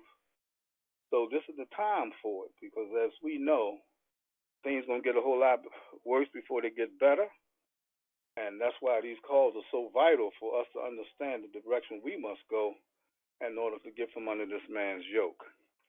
So as always, I want to rise to my highest height and giving all my love, truly, to our God Allah. Love him so much. And giving honor to all of our ancestors, those that we speak of and those that we don't. They're so much a part of us, in us, and around us. They're truly there for us most. Giving honor to all of the divine prophets, namely Jesus, Muhammed, Buddha, and Confucius. And as we know, the last Hebrew prophet in these days and times is none other than the Honorable Prophet Noble Drew Ali, or Jualai, who is truly our Savior as well as our Redeemer. Giving honor to all of the Moorish officials and staff who I greatly appreciate and honor, all of our members and all of you noble brothers and sisters who's on this call this evening, stemming from the teachings of the Honorable Prophet Noble Drew Lai, this house of royalty and nobility, and definitely coming from divine love. To you all, I bring love and peace. Thank you. Well, once again, just to add to the noble brothers and sisters, as they did such an excellent job, I was really enjoying the commentaries. And so, this is why the Moore School of Law and History is so important, and the teachers of the Prophet, because now we have the question to the answers. So, dealing with this last particular question, how is the government allowed to take children from their parents? I'm going to stop right there because this is in part. Well, how the government is allowed to take the children from their parents is because of how we classify and identify. Very simple. And that's why proclaiming your nationality is so important. And see, when you don't have that nationality, you are considered what is called a stateless person. And the definition for a stateless person is the legal concept of describing the lack of any nationality. And we know when you under black, Negro, colored, African American, etc., that's not a nationality. So statelessness means just that, describing the lack of any nationality. And it also denotes absence of a recognized link between an individual and any state. So when you say you're black, Negro, colored, you can't identify with no landmass that's named that you can attach yourself to. Our prophet teaches us that they were marks of slavery. We fell and lost our birthrights in 1774. 5 years later, 1779, they marked us with these diluted names, black, Negro, colored, etc. But we won the Civil War when President Lincoln emancipated us, and we fought for our freedom because the South was winning until President Lincoln emancipated us, and we were the ones fought for our freedom and won that war. And the crucial battleground was Gettysburg. 7,000 of us died in a half hour. And the Liberty Bell is so symbolic of that. But regarding why the government is doing this, because it's a conspiracy. They know that this whole government is a fraud. And they know that we as a people don't know the truth about ourselves. And by us not knowing self, we don't know how to protect self. We don't know the things to do to move in society as a true natural person, to be a part of the whole of humanity. So, and to prove that, this man, the powers that be, see, one thing about the powers that be, they are visionaries, and they have long-range visions on what it is that they're going to do for the people and to the people. That's why in October the 19th, to be exact, Executive Order 11490 in 1969, this was an executive order called the King Alfred Plan. And this executive order authorized to counteract the minorities. So who are these minorities? If I heard proper, it was one of the brothers who came on the call and broke that down, the definition of minority. Well, we know these minorities as they call us, blacks, Indians, Latinos, Puerto Ricans, and poor whites. And this particular order is utilized to keep us from rising up under the depression and powers that be. And to add to that, this King Alfred Plan, and this is real now. See, we dying by the law, and they living by it because we don't know what the law of freedom represents and how it applies to us. So this King Alpha plan is an event of widespread. It's widespread, and it's continuing, and it is coordinated dealing with racial disturbances in the United States. And this King Alpha plan is at the discretion of the president, and they will put this in action immediately. So let's see what it entails. Silent weapons, this executive order. Top secret, quiet wars. And check this. This executive order, number 11490, is called the Rex 84 Plan, and silent weapons for quiet wars, and has been in the hands of the popularly accepted individuals calling themselves the black leaders. So I'm going to stop there for a moment, and you see our so-called black leaders are part of the fraud in relating to the question when it says, how is the government allowed to take the children from their parents? See, our black leaders know certain things, so-called black leaders, but they've been paid off, and they're looking for position in government, so it's quite natural they're going to be silent. And if anyone rise to reveal anything, then they take you out. They dismiss you. So therefore, when you look at the so-called black caucus, you need to ask yourselves, has anything progressed since these people that call themselves black as a caucus has done anything for the populace of us? No, they haven't. They just go along with the system. They don't want to make no waves because they're getting paid. So let me continue with this. And these, our so-called black leaders knew about this since the early 70s. Now, many have spoken of them, but few have logistically broken them down and disseminated the information to their alluring public. Now, we met with the Black Caucus back in the 80s, gave them the paperwork, they did the research about the 1320, the proclamation, etc., came back to us and said we was right, but they was afraid of losing their job, so they wasn't going to step to Rome about this action. And John Conyers was one of the major players in the conspiracy. Now, we was educating him about the compensation, and we had a justice file number that the government has confirmed pertaining to what they cannot do pertaining to Moors. He sent a letter to the Justice Department asking for the file number. I still have the letter that he sent to us requesting the document. But instead of him revealing about the compensating emancipation, he started talking about reparations. Knowing all the time, there's nothing in the Constitution talking about reparations, nothing in the proclamations talking about reparations. So why would you go there? See, he had to do a spin to give us a semblance of some type of actions of consideration for us as a people to get paid, knowing that's never going to happen. So you see, all of this is part of how the government has allowed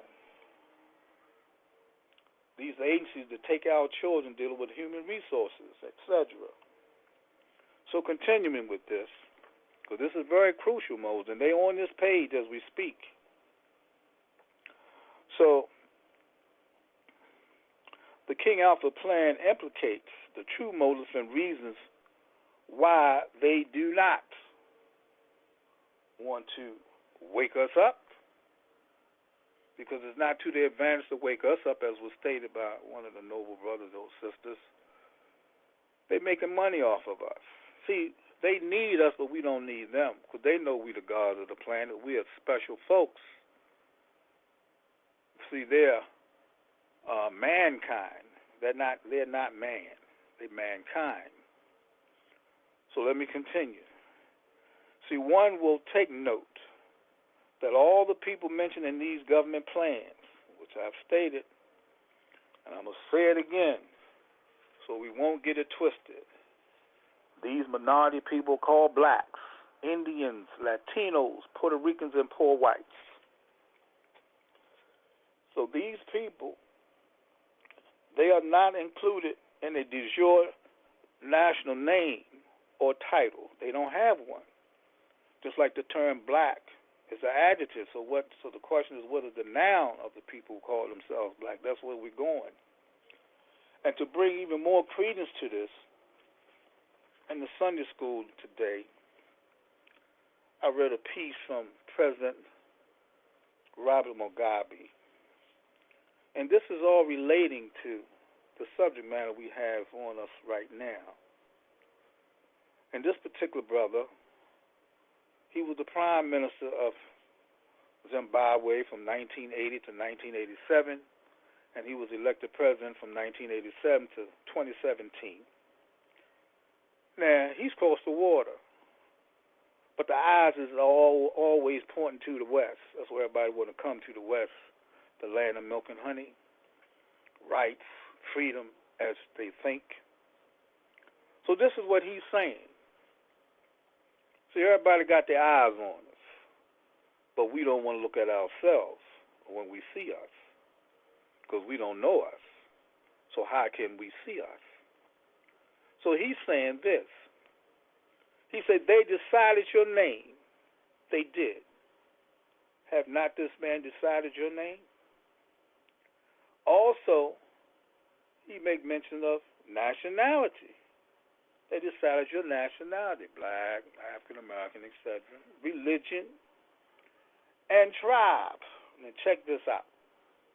Then he says, and you spend the rest of your life defending something you didn't even choose. So we need to ask ourselves, who told us we was black? Who told us we was colored? Negro, African American. Who told us these things?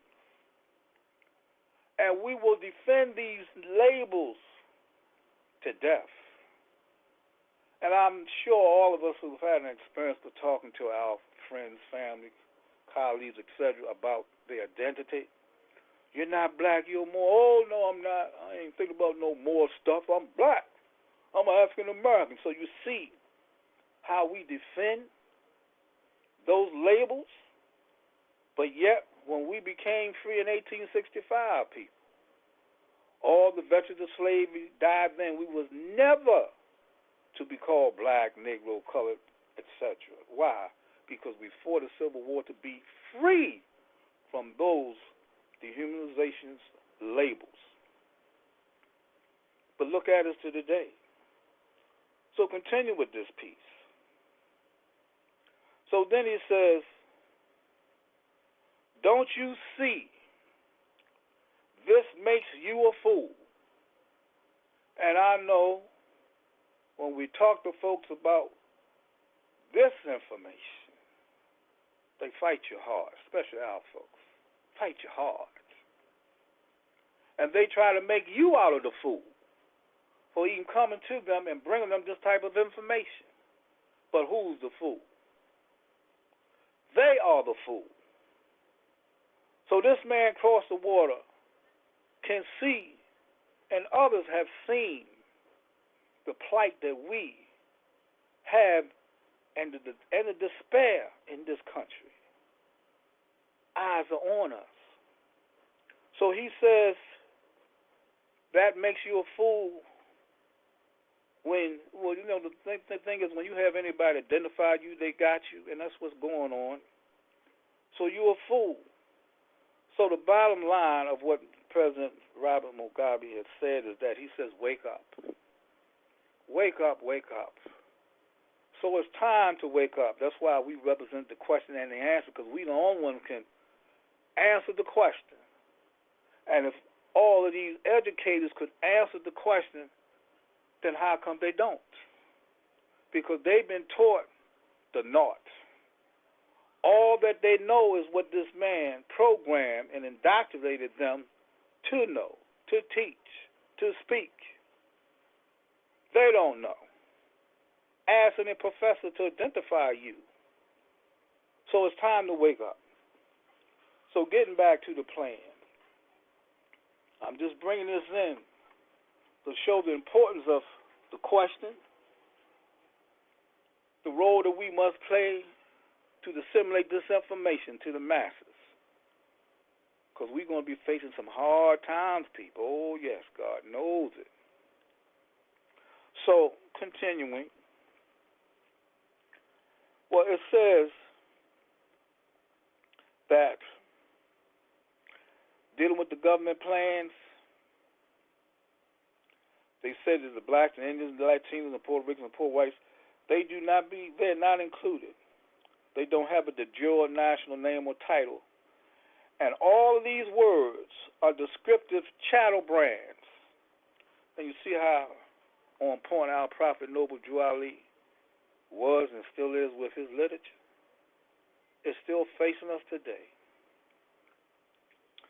And they have coined, these brands now, have been coined by the Europeans as substitute pedigree, parentage, names, and were forced as appellations on the indigenous peoples of the Americas and their own discards. All people bearing these labels are referred to as it in these texts. One common thread is evident. Walk with me, people, please. No nationality equals no rights and no human value. Why do you think, people? Our prophet teaches us that black, according to science, means death. But we got to understand what kind of science he's talking about. Political science. Because any time you mark the box black, African American, you dead in the water. You're dead. You have no rights. You have no human value. There's no substance with you. And with that, are any of the states assigned black leaders speaking of or educating their people in recourse, redress, remedy, or sovereignty? Do they instruct or do they not? I was vacationing with my girlfriend. We got in the car accident. Or do they not? That is the question. King Alpha plan. So you see how all this applies. And so, see, when they take the children from us and we in a position of nothing to do, and the reason why is because, hold on for 1 minute, let me shut this thing down here.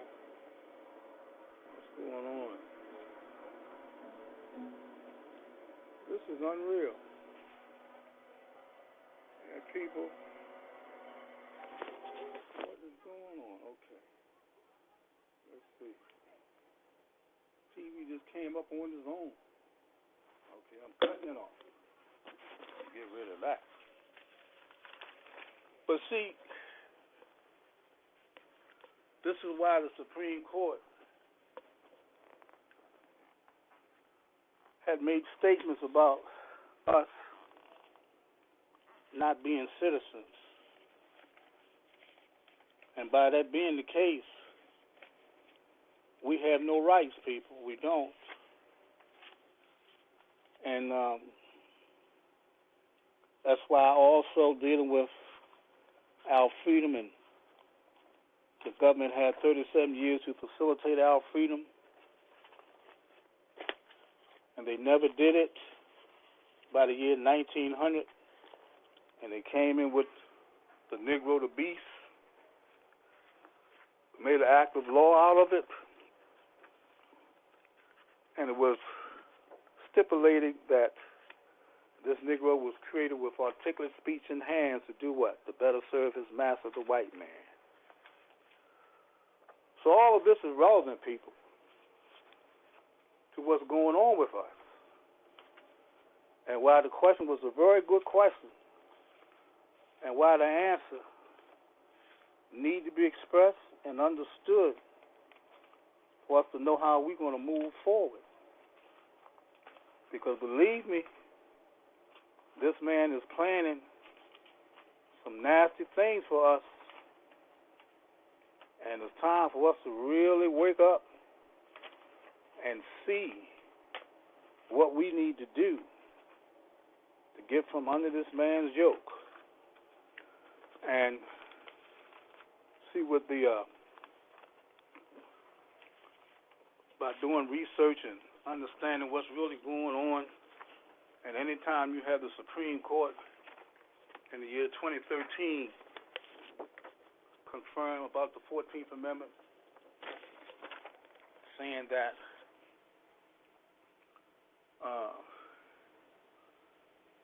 this was Justice Scalia, and this was a majority opinion, and he states that, he said the states really didn't mean to pass and ratify the 14th Amendment if there was no political capital to be gained by its repeal, and he therefore concluded that the clear role of the court was to act in loco parentis for the people in government. While relating back to the question, we're going to see what that loco parentis means. And remember, as the parent, so is the child. So your parents, when you check your birth certificates, and they're a little slick now, they don't have our racial identity on the birth certificates anymore, but they still got us coded. But the federal code for Moor is 667, the federal code for Asiatic is 463. But on your birth certificate, they got you coded. So when you deal with the definition of loco parentis, it means in the place of a parent. So as the parent, so is the child. So if the parent is a Negro, colored, or black, and you haven't done nothing to that birth certificate to solidify your natural being, then you're a Negro, black, all through the system. As it says, loco parentis, in the place of a parent, instead of a parent, charged fictitiously with a parent's rights, duties, and responsibilities. So you see, and you ask about your children. Now, we can get them children back as a Moor. We can get them back. Because parents, mother, father, if you got your paperwork straight, now you have a right to obtain that child. Because the child is classified under this Negro syndrome. You're going to bust that out the water. So as a parent, so is the child, so is the mother or the father. If you Moorish, then that child won't be Moorish too, so get them back. It's always a process, but I just want to add that. And see, the reason why they're doing it, because the child is not natural. The child is natural in the womb, but once you come up into this man's society, you corporate. You're number state property. That's why they got you like that. And see, what allows them to do it is the 14th Amendment. 14th Amendment pertains to civil rights and citizenship. You have no rights, Negro, black, African American, none at all. But you don't know that, because when you look at the 14th Amendment, Section 1, it says all persons born or naturalized can become that citizen. So when we feel that we born in the country, in the state, that applies. But then you got to look at the verbiage on the birth certificate to identify you. You're not natural. So if you're not natural, then they got you.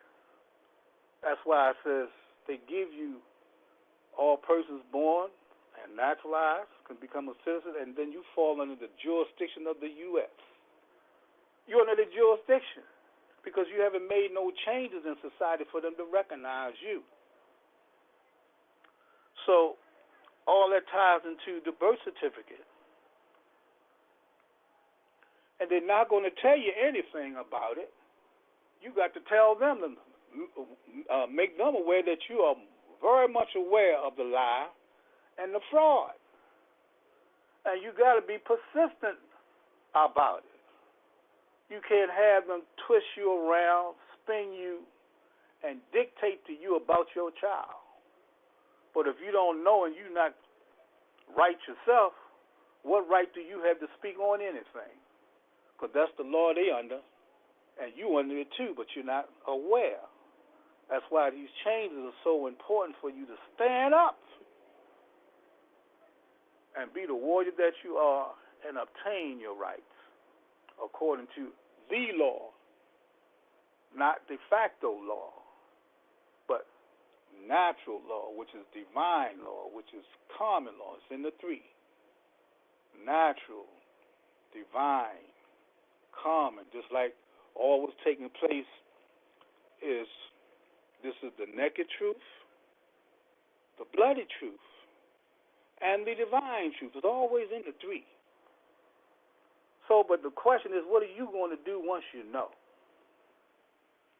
So I wanted to add that and to what was said about this particular question, because it's vital. I said this over and over, and I'm going to always continue to say it. Nothing is going to change people until we make the change. It's on us. We must make the change. And we must proclaim our nationality through naturalization.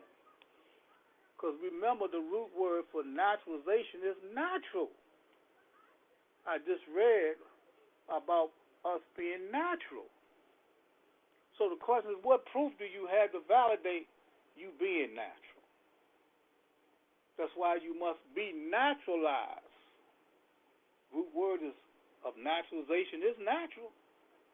And when you look at the definition up in Black's Law, 5th edition, it says the process of acquiring citizenship after birth. So now it means that you have a right at birth. And it's going to give you the amenities and privileges of who the native Hebrew, because that's who we are. And that's why they had to debate this problem of slavery in the Senate on March 31st, 1864, when they said by complying with the requirements of naturalization, we become citizens entitled to all the rights and the privileges of the members of the native Hebrew. We never complied. The government did that. They never complied with this law to make us true citizens, because if they did, then they would have to compensate us and truly make us citizens. They didn't want to do that, so they came in with the 13th, 14th, and 15th Amendment to re-enslave us all over again corporately. So you see how it all plays in to the picture. But see, we got the question and the answer for all of it.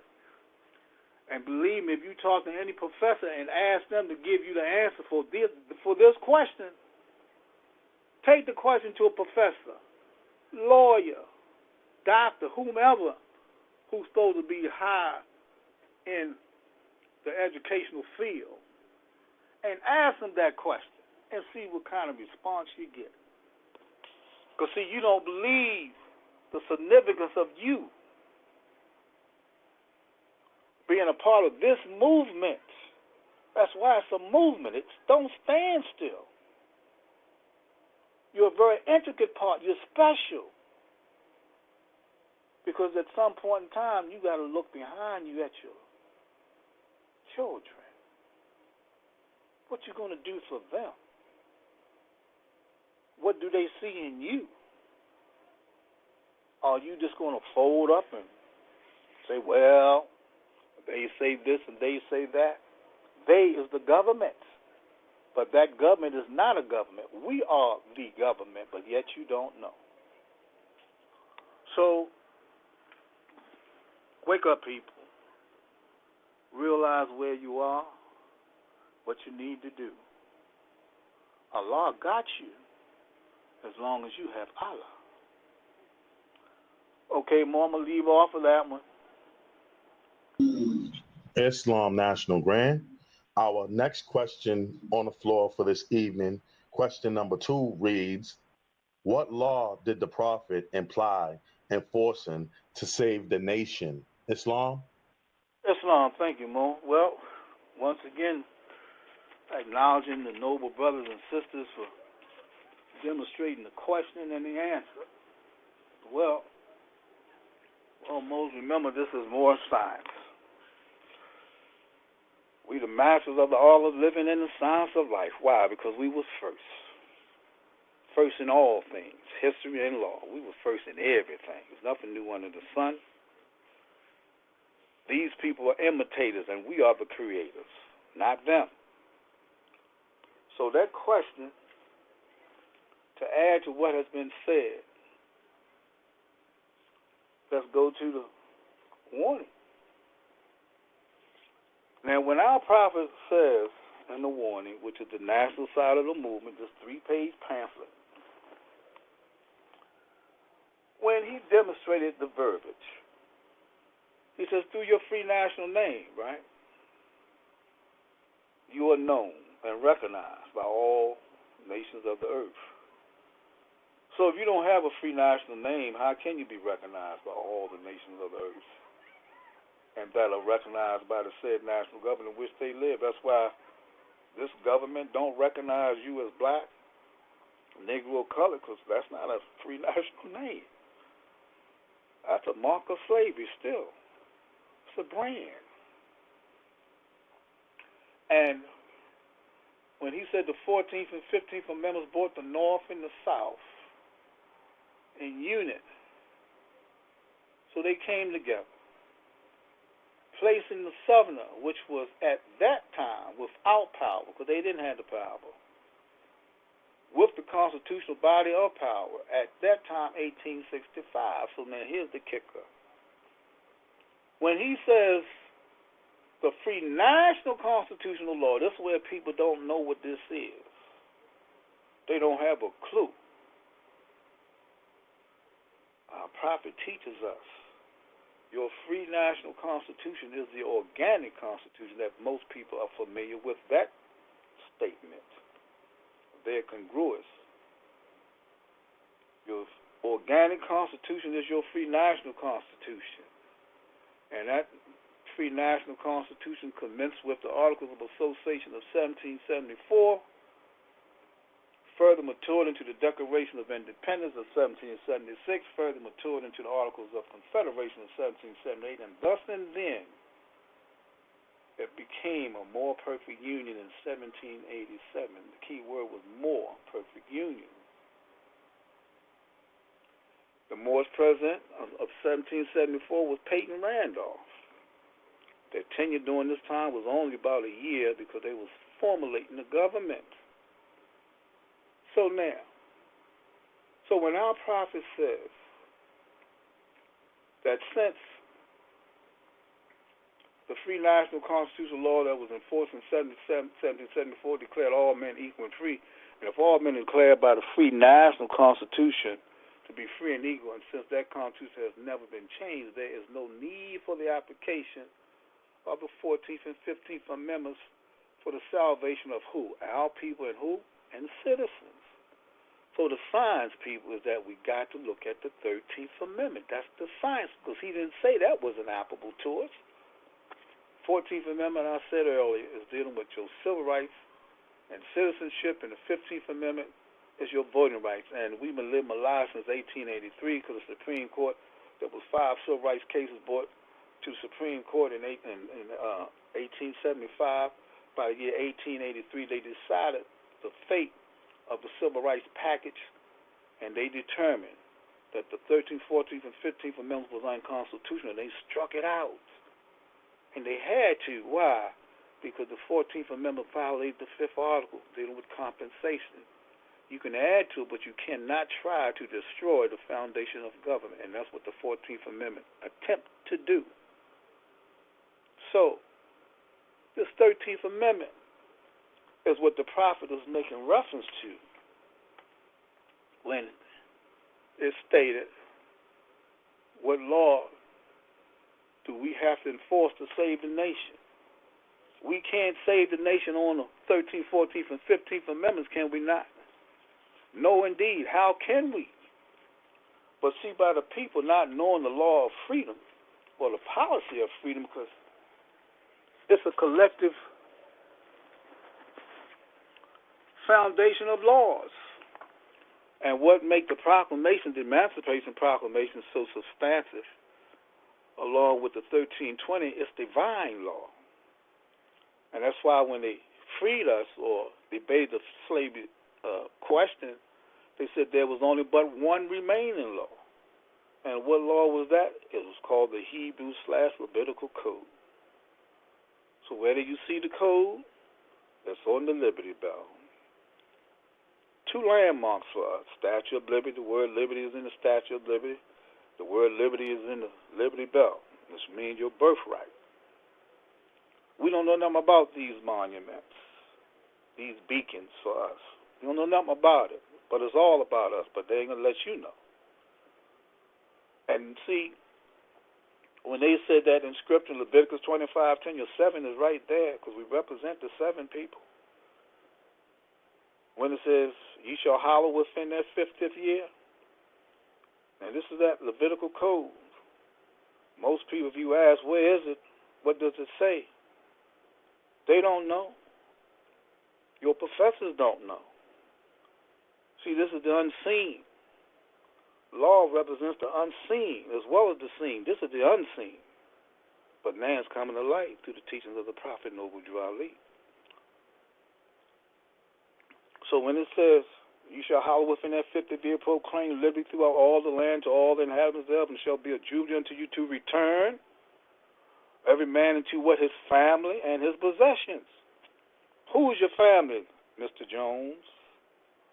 Who is your family, Mr. Williams? Who's your family, Mr. Carter? You celebrate your family reunion every year. The Carter family over here, the Jones family over there, the Williams back here. Is that you? Or are you still carrying the slave master's name as your family? That's what you need to think about. Our Prophet Noble Drew Ali brought us our true family name when he said the Moorish Americans, that's your free national name, are descendants of the ancient Moabites. Ancient. See, we ancient people. We not just ordinary folks. We ancient. So when you deal with that word ancient, it means belonging to a very distant past. And really no longer in existence because you can't put a timeline on it. See, ancient history covers all the continents inhabited by the humans. Just like the word old. You can't really pinpoint old. When our prophet says, what is our religion? The old-time religion. How old is old? Old, that which existed from an indefinite early period, or which by age alone has acquired certain rights or privileges accorded in the views of long continuance. So we fall in those categories. And our prophet made us aware in Acts 6:15, the Moorish Americans are descendants of the ancient Moabites, ancient people. They don't talk about the ancient people. These people make like they don't know who they are. Who built these monoliths, these petroglyphs? Who did all of this? They disappeared. Now, do you honestly believe, with all the research that these people come up with, they have not determined who these ancient people are? They know it's you. We are Star Nation people. Our people came from the stars here. Why every time you look in history, when you go to the native people and they've been asked, where are your people from? They point to the heavens. They do. Isis represents Sirius. Osiris represents the Orion, the Pleiades. See, we gods of the orbit, but they ain't going to let you know that. Gods of the orbit, y'all. You don't know. So, see, we ancient. Oh, yeah, very ancient. So, by us enforcing this law like that, we have to go back to the ancient law. The Hebrew law is ancient. You don't know how old it is, but it's ancient.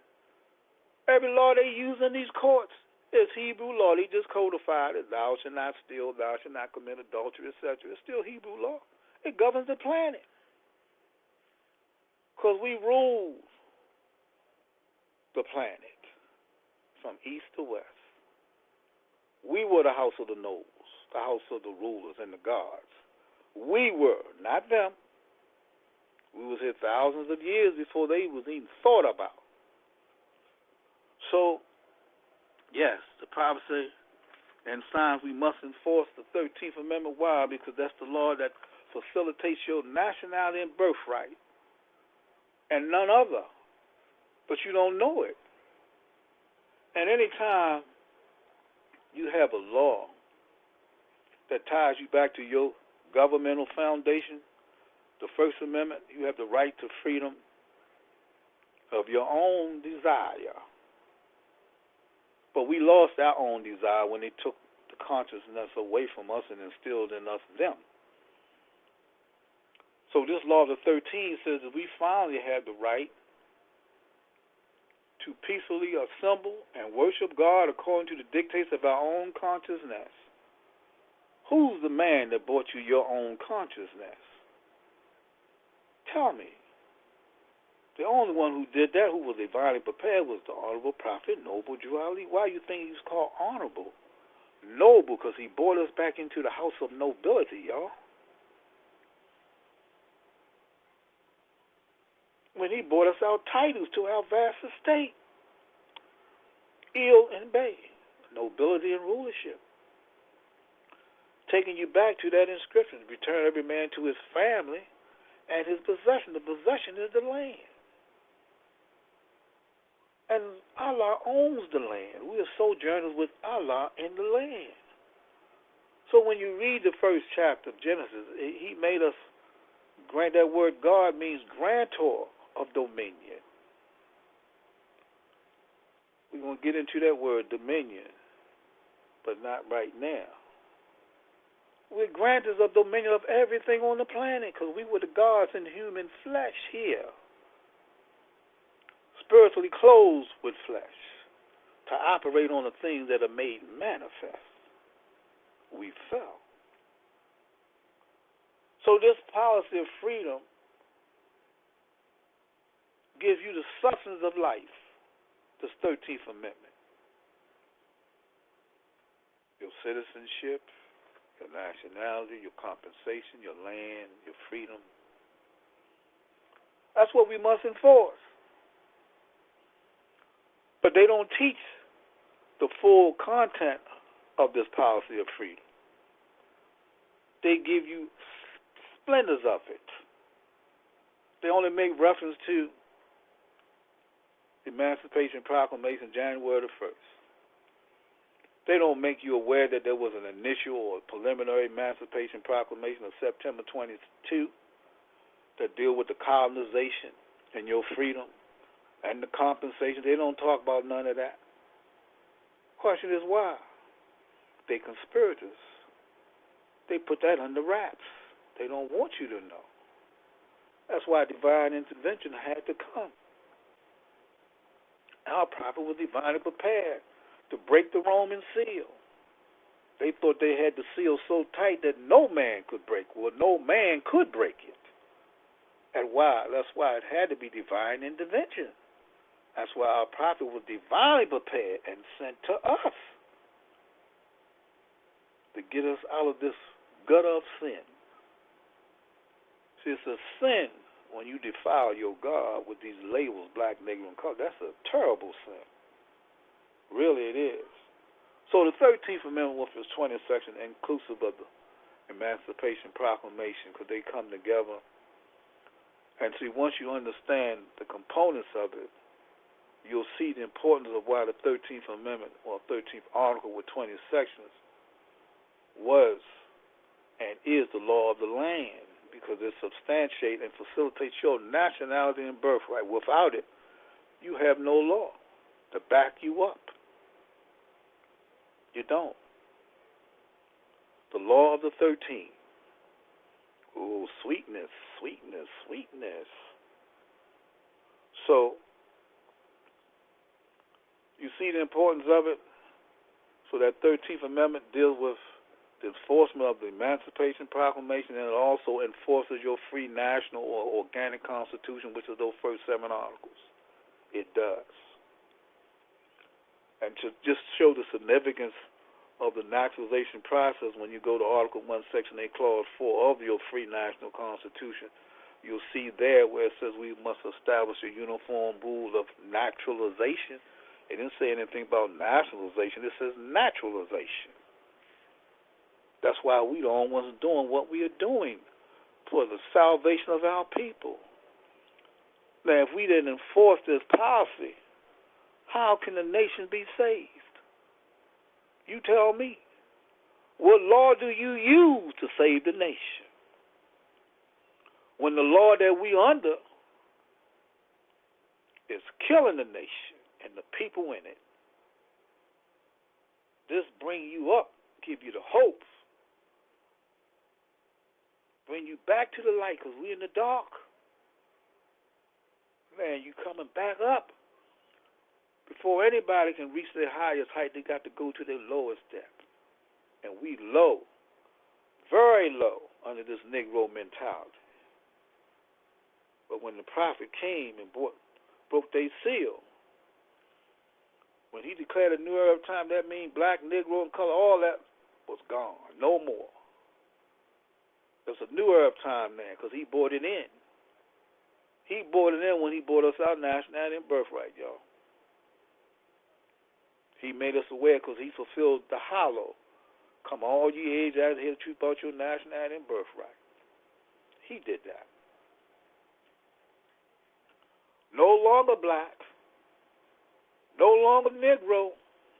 None of that. Because divine, the hand of Allah is in the mix. He's moving all of the knot out the way and giving you a clear path to walk. But the question is, you have the right to choose whether you want to walk it or not. You don't have no way out. So if you want to continue to walk to the left instead of walking to the right, that's your choice. You have no one to blame but you. And nothing from nothing leaves nothing.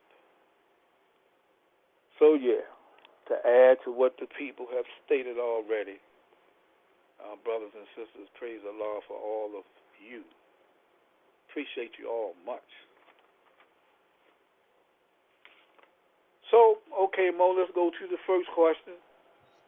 Islam National Grand. Our first and final question reads, where did the name of a maxim originate?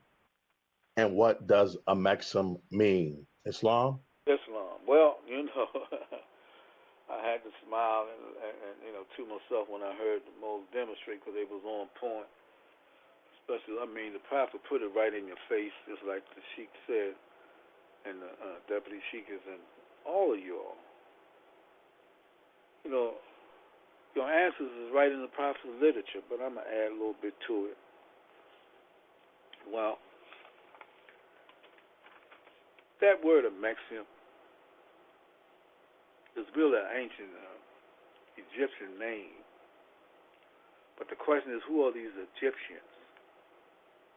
Who are they? The Egyptians. They're the Hamites, y'all. Old Father Ham. He had a son, Cush. So, a maxim was, as was stated, going back into the prophet's literature, your 101 questions.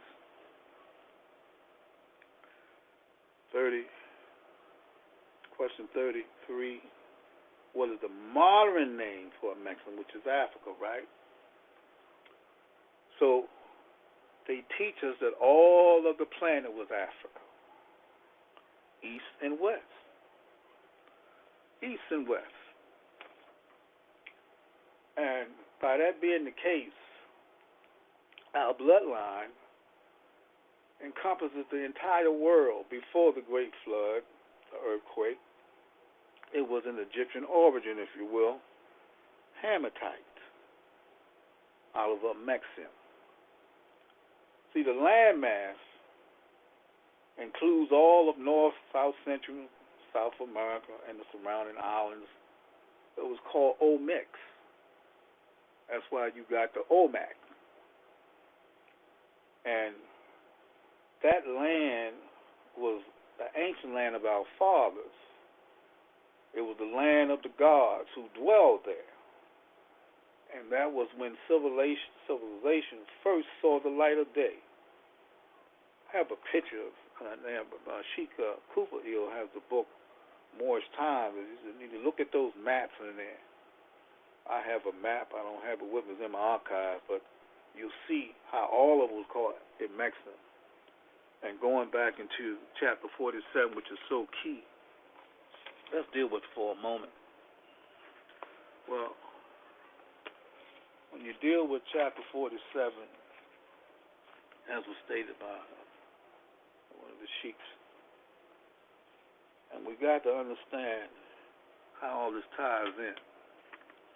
And remember, the first true divine name of Africa was a Mexican. That's why you got America, Mexico. All this ties into it. But we know the Egyptians were the Hamatites, right? So when you deal with the inhabitants of Africa, are the descendants of the ancient Canaanites from the land of Canaan, which is Canada on this side. So now we're going to see what happens. Old man Cush, how old is Cush? We don't know.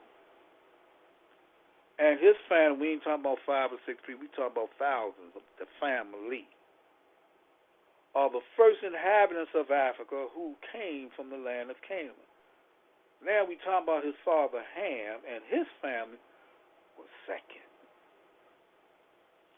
So all of Africa now, all the inhabitants of the planet, stem from where first? The land of Canaan to the west.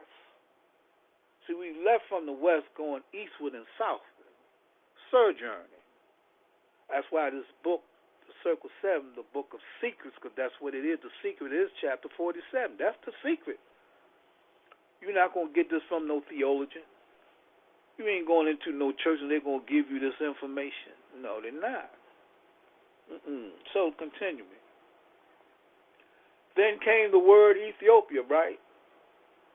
Which means the demarcation line. So where is this demarcation line? What does it represent? This demarcation line represents the dominion of what? A Mexium. All of Africa. North, south, east, west, northwest, southwest. All of Africa, the landmass, Asia, all of Asia. And when you read the 19th chapter of Acts talking about Dinah, Jacob's daughter, she was revered as a deity, and she was worshipped throughout all of Asia. It spells it out in the scriptures. And the world, Asia and the world. So it's letting you know we were all Asiatics. And the world. So, now we go. Dominion. So what is a dominion? It means control, rule, power, lord and master, property ownership. We are grantors and grantees, sellers and buyers, transferring titles, and a grantee. So that word dominion is very profound. It's deep. So now here we go. So when they made reference to when they said the first true and divine name of Africa, the first. See, we're always going to be first in everything because we are first. We the first inhabitants, right, of Africa, founders of civilization, right? We first. The dollar bill with the pyramid and the eagle, it's on a $1 bill because we first. And it's encrusted with 13. Our number. Jacob had 12 sons and a daughter. She made the 13th. You don't know nothing about her. So that dominion there, and remember I just gave a definition for dominion. Cush, he had all of northeast and southeast Africa, right? And this was before the flood now, the earthquake. And remember I said the landmass include all of these lands. And this is the ancient land of our fathers, the land of the gods who dwell there. And that's when civilization first saw the light of day. All of this was a mixing, east and west. So now it says the dominion, of course, northeast and southeast, and northwest and southwest was his father's dominion of Africa. Then it says in later years, we don't know how late these years were. Could have been 100 years, 200, 300, we don't know. But they said in later years, many of their brethren from Asia. Why they say Asia? And the Holy Lands joined them. Where were these Holy Lands? The Holy Lands was here in the west. Ancient Jerusalem is in the hills of Peru. Jericho is Brazil. Heliopolis is down in the Yucatan Peninsula, where all the pharaohs and kings came to be crowned. Right here in the west. The oldest pyramids are here in the west because they're the step pyramids. They're way older than the ones in the east. We have so many pyramids here, they don't even want you to know. So, then it said the Moabites from the land of Moab. Where is the land of Moab? Who received permission from the pharaohs, more than one, of Egypt to settle and inhabit northwest Africa. North America's upper Egypt of the west, South America's lower Egypt of the west, y'all. So now, when you go into the your Act 6, the last 10, the 15, the last three sentences, the Moorish Americans are descendants of the ancient Moabites who inhabited the northwestern and southwestern shores of Africa, which is now the northwestern and southwestern shores of what? America. We on the west side. We in Africa, but now it's called America. To throw you off. And then they said that we were founders and are the true possessors dealing with the land there. Remember, our prophet brought us our titles to our vast estate. That's the land. That's where your wealth is. The land of milk and honey, Egypt of the west, the great body of the republic. The Liberty Bell is symbolic to it because anytime you go into any land, you go into the shores first and then you move inward. That's why the Mississippi is nothing just an extension of the Nile River because this is Egypt of the west. And all along the Mississippi, and you'd be surprised all the water routes that lead into the Mississippi in here in the west. Oh, a lot of, people. The Mississippi is nothing but the Nile here in the west. All these water routes tie you right into the Mississippi. Check it out. So anyway, so it says with their, well, I'll put it this way. We were the founders and are the true possessors of the present Moroccan Empire. And anytime you have an empire with many nations within it. But then we wasn't by ourselves. Some of our brethren came along. But they came along and settled with us in our land. And who were these brothers and sisters? The Canaanites, the Hittites, and the Amorite brethren who sojourned from the land of Canaan seeking new homes. And then it breaks down your dominion again. Their dominion and inhabitation extended from the northeast and southwest Africa across the great Atlantis, no water, Atlantis as land, even unto the present North, South, and Central America, and also Mexico, and the Atlantis Isles before. See, all this was before the great earthquake was called the Great Atlantic Ocean. So I'm stopping. You want to know about a Mexican? There it is. I have this picture of a Mexican encompass all of the planet.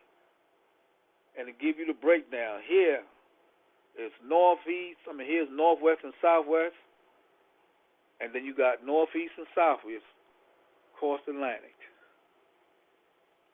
So when you have that before the flood, you see how we encompass the whole planet. But now the earthquake or the flood comes, so now there's a separation between east and west. We just on the far west, which is still Africa. They're not going to teach you that connection. So anyway, Mose, I just want to add to what our noble brothers and sisters had demonstrated earlier about the question. So feel good about yourselves, y'all. Oh, feel good about it. Feel good about how greatly you should feel to be loved by a God who loves you. And the proof that our God loves you because he sent us our prophet. Did not he send all the prophets of old to his people, his special people? Think about it. Hebrew prophets. That's why we are Hebrew Muslims of what? Moorish descent. We in the family. Don't never forget it, because it's real. This is what you call the real deal. It is. The real deal is you. In any Masonic order, the real deal is you, Biff. You are that secret. And the secret is we not knowing ourselves, because the highest degree in Masonicism is knowing yourself. Our prophet did that when he said, know thyself and your Father God Allah, because now you can go anywhere. In any book, like I've said on the case, we the people of the book, not one book, but all the books, because we was first. Think about it. Our prophet gave us the bullet points in his literature. And we need to not sit the literature on the table and get dusty. Read it every day. Internalize the words that our prophet has given us. It's for your salvation. It's your life. Think about it. Be about it. And you'll see how pleased Allah and your ancestors will be. Thank you all, Mose. Peace, peace, peace unto all of you. Because out of one there's many, and out of many there's one. We the one where everybody comes from. Never forget it. Thank you, my noble Deputy Sheik, Saunders Bay. Thank you much. Peace, peace, peace. Islam. And thank you for that beautiful demonstration and giving us those jewels, as you always do. The National Grand Sheik of the Moorish Science Temple, the Divine and National Movement of North America Incorporated, number 13, the Moorish American National Republic, is none other than my brother, our brother, the good brother, National Grand Sheik Joel Bratton Bey. Appreciate you much, National Grand Sheik, for all you have done, will do, continue to do, and haven't done yet. Love you much, National Grand. Thank you, Mo, and likewise. Thank you. Islam. Well, my good peoples, I trust that you got an earful, you took some notes, but at this time, we're going to close the same way we open. So can I please have everyone who is able to stand erect, facing towards the east, heels together, toes apart, separated at a 45-degree angle, upper arms parallel to the floor, forearms perpendicular, 5 fingers erect and together on the left, and 2 fingers erect and together on the right. Allah, Father of the universe, the Father of love, truth, peace, freedom, and justice.